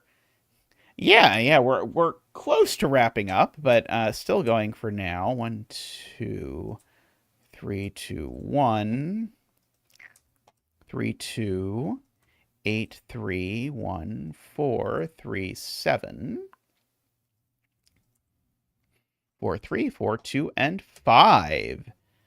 Lovely. That was if I were still doing Puzzle of the Year lists, that would be an easy contender for the list. That was beautifully put together. It is so hard to do a really interesting pure arrow, but that really did it. There were a lot of really cool things in there. Anyway, I'm going to do a 6x6 or 2 from the 6x6 submissions thread, but I'm going to take a quick stretch first, so I'll be right back with some 6x6s.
All right, welcome back. Paul, I mentioned earlier.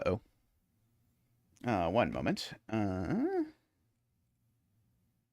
Window capture.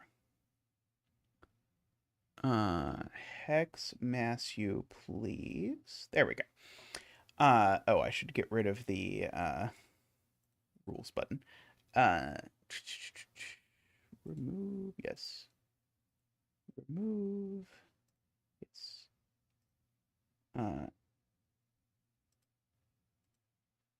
Okay. Paulfly mentioned having set a Masyu on a hexagonal grid. So let's try to do that. So let's read the rules first, make sure we understand what hex on a Masyu grid means. So draw a loop through the grid that visits every circle. On black circles, the loop must make a sharp 60-degree turn and travel straight through both adjacent cells.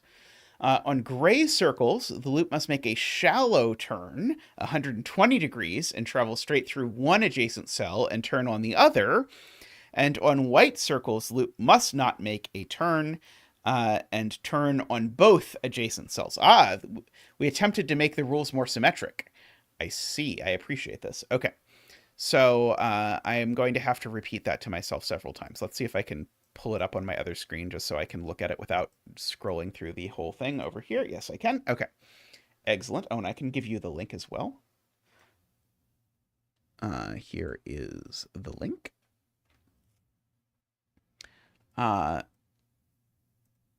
Okay, so the straight on the white has to mean I have to do this, and then The grays are shallow turns, and we have to turn on one of the sides. Oh, can I not do X?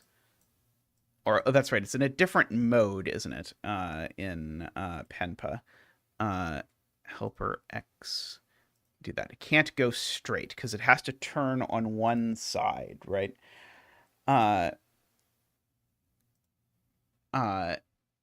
Okay, maybe that helper X looks horrible and I should not do it. That's probably what I should take away from this.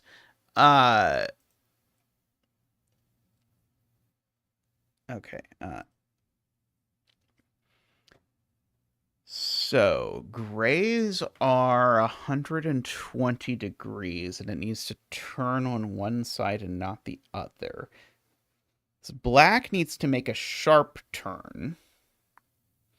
And the whites, it needs to turn on both sides.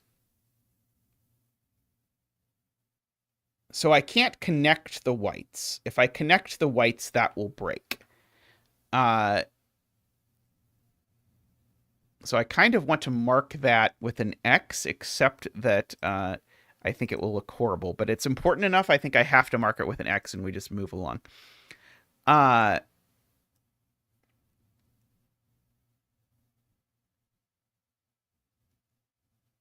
Yeah, I think it's because I have the thick lines mod. Oh, maybe it's composite mode is the right mode. Aha. There we go. Yeah, it looks mildly horrible, but I guess that's just to go with doing a hex puzzle. Let's see. So it can't go into the black cell, right? That would, it needs to continue straight on both sides of the black cell. So I think it needs to go this way. And it still can't go into the black cell.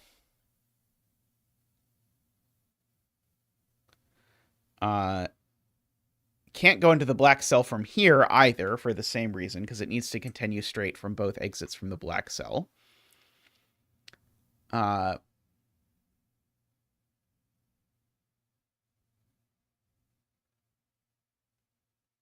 right. The white circle requires a turn, right? So the turn has to go that way. These assuredly don't join, and ergo, this can only go this way. This still can't zig into the black circle like that, so it has to go that way. This still can't zig into the black circle. Uh-oh. I think I broke it, didn't I? I think it's broken now.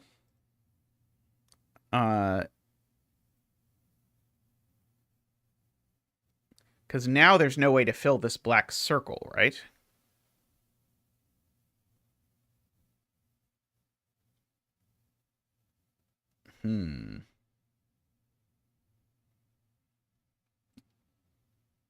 Yeah, I don't think... Oh, right. Sorry. There is. It's this way. That works. My brain is not great at visualizing hex grids, apparently. This assuredly doesn't make a mini loop, so we have to go that way. Gray, we need to turn and not into that. So we need to make a 120-degree turn, but it can't go into that, so it has to be a 120-degree turn that way. If it comes up this way, we're going to run into a dead end, so we're going to have to come this way. We still can't go into the black.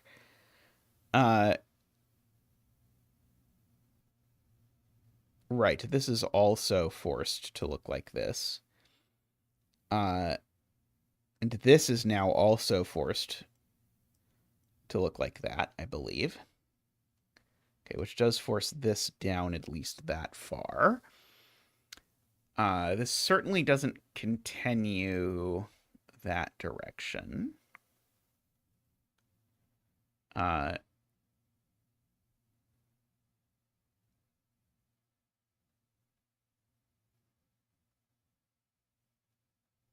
Okay, this can only extend there.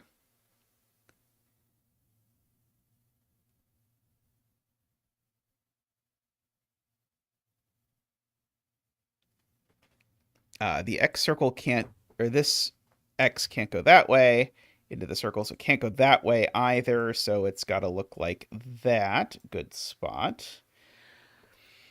Okay, and so now this white circle is now forced. It's got to turn on both sides of that.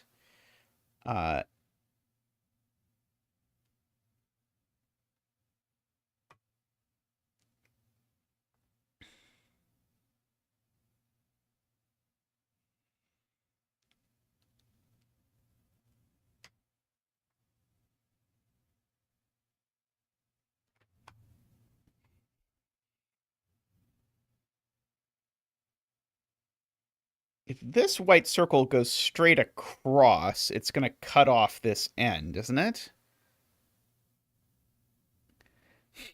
I don't think this can do this. That just forces this to close. So that doesn't go that way. And if it goes that way, we run into a dead end. So I think this only can go that way.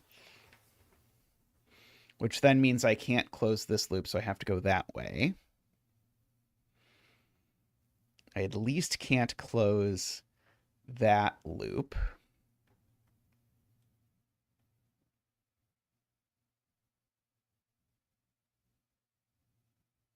Okay, this circle now only has one way that... Oh, I broke it again, didn't I?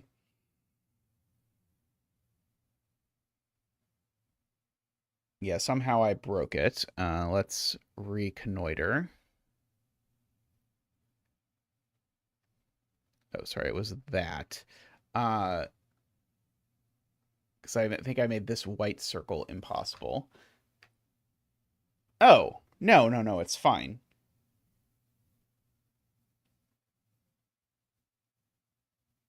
Oh, I see. That was correct, but that didn't force this. Because it could go that way. Right, you have to block off a lot more directions, is the problem. So this is not going that way and that way. But it can't go this way either because it went straight into that. So it's that, and that is what actually happens. And ergo, this bounces around this corner.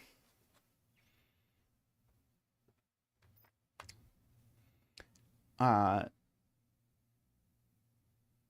this assuredly doesn't go up at the very least.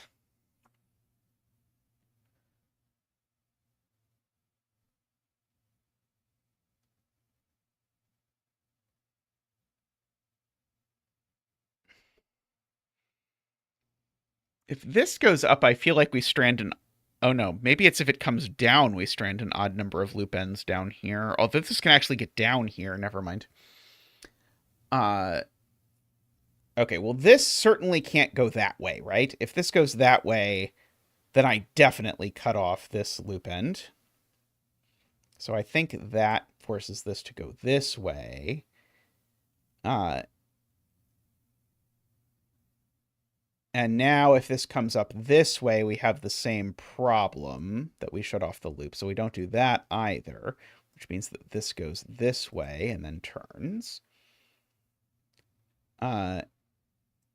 This comes through here and then makes a turn. So this goes there. This needs to make a turn, and it can't close the loop. So it's going to go there and there and there, I think. I think now this can only go here. Okay, now this white circle, I think, can only do this. And we can't close the loop yet. So it's going to come up like that. This can only bend back that way. I still can't close the loop, so this is going to have to enter this, and then come out 30 degrees later. And now this only can connect that way, and I think this connects here, and we succeed. That is a weird-looking loop. Very weird, but satisfying-looking loop. I am impressed by the amount of diversity that one can get. Who is going to set the first hex Ubon? That is the question that everyone is asking themselves at this very moment in time. Alrighty,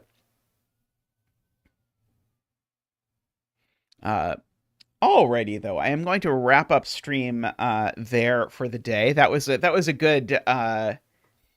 I don't know. There probably are already a lot of Hexubon. I do appreciate, yeah, that's a very good point. At 11 that I don't think I called out cleanly is that this actually has a fully symmetrical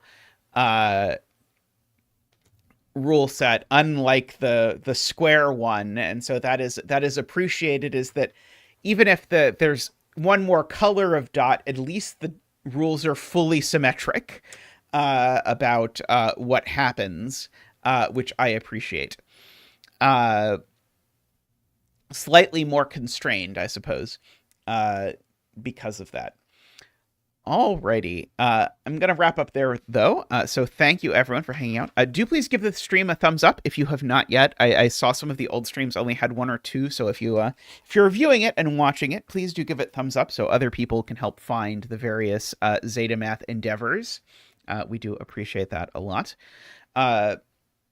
Do check out the various Let's Plays. It's going live tomorrow. We have the Lorelei and the Laser Eyes Let's Play, which I'm very excited about. I think you will enjoy it a great deal. I think it is very content-dense, which is something at least I tend to enjoy when I watch Let's Plays, so I look forward to that. There will also, several people have asked, there will be more blueprints now that I've gotten a bunch of people to tell me what to do in blueprints, so I will do the things that people have told me to do in blueprints.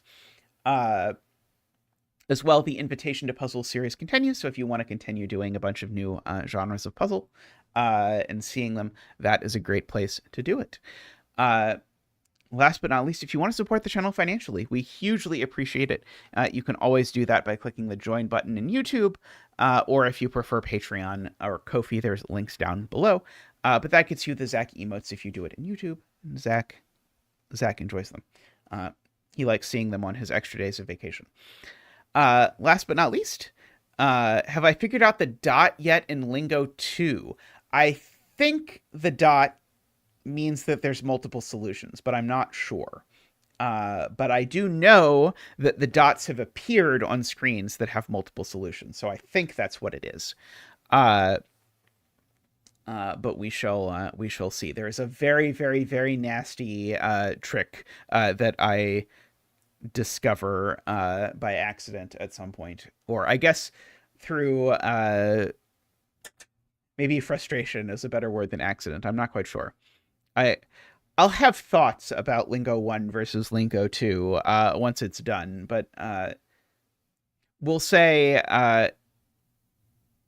I'm less convinced that Lingo 2 is a complete upgrade on Lingo 1, but there's a lot of things that are better in Lingo 2 than there were in Lingo 1. But the finding the letters aspect is a bit... it lends some bizarreness to the structure of it. So I'm not quite sure exactly how I feel about that yet, but there'll be Zeta hot takes, I can assure you. But the variety, though, is much higher, and there's all kinds of weird new ideas that they've come up with, like the I don't even know. The worst part about Lingo 2 is trying to articulate like the like whatever the symbol is that involved the like RP room. I don't really have a name for, but I can kind of try and draw them in my notes. That's about the best that I can do. Anyway, last but not least, huge thank you to the Turbines, Daniel, David, Franco, Nell, Nordy, Plonktime, and Tyson. And I'll see everyone real soon. Thanks for watching. Bye for now.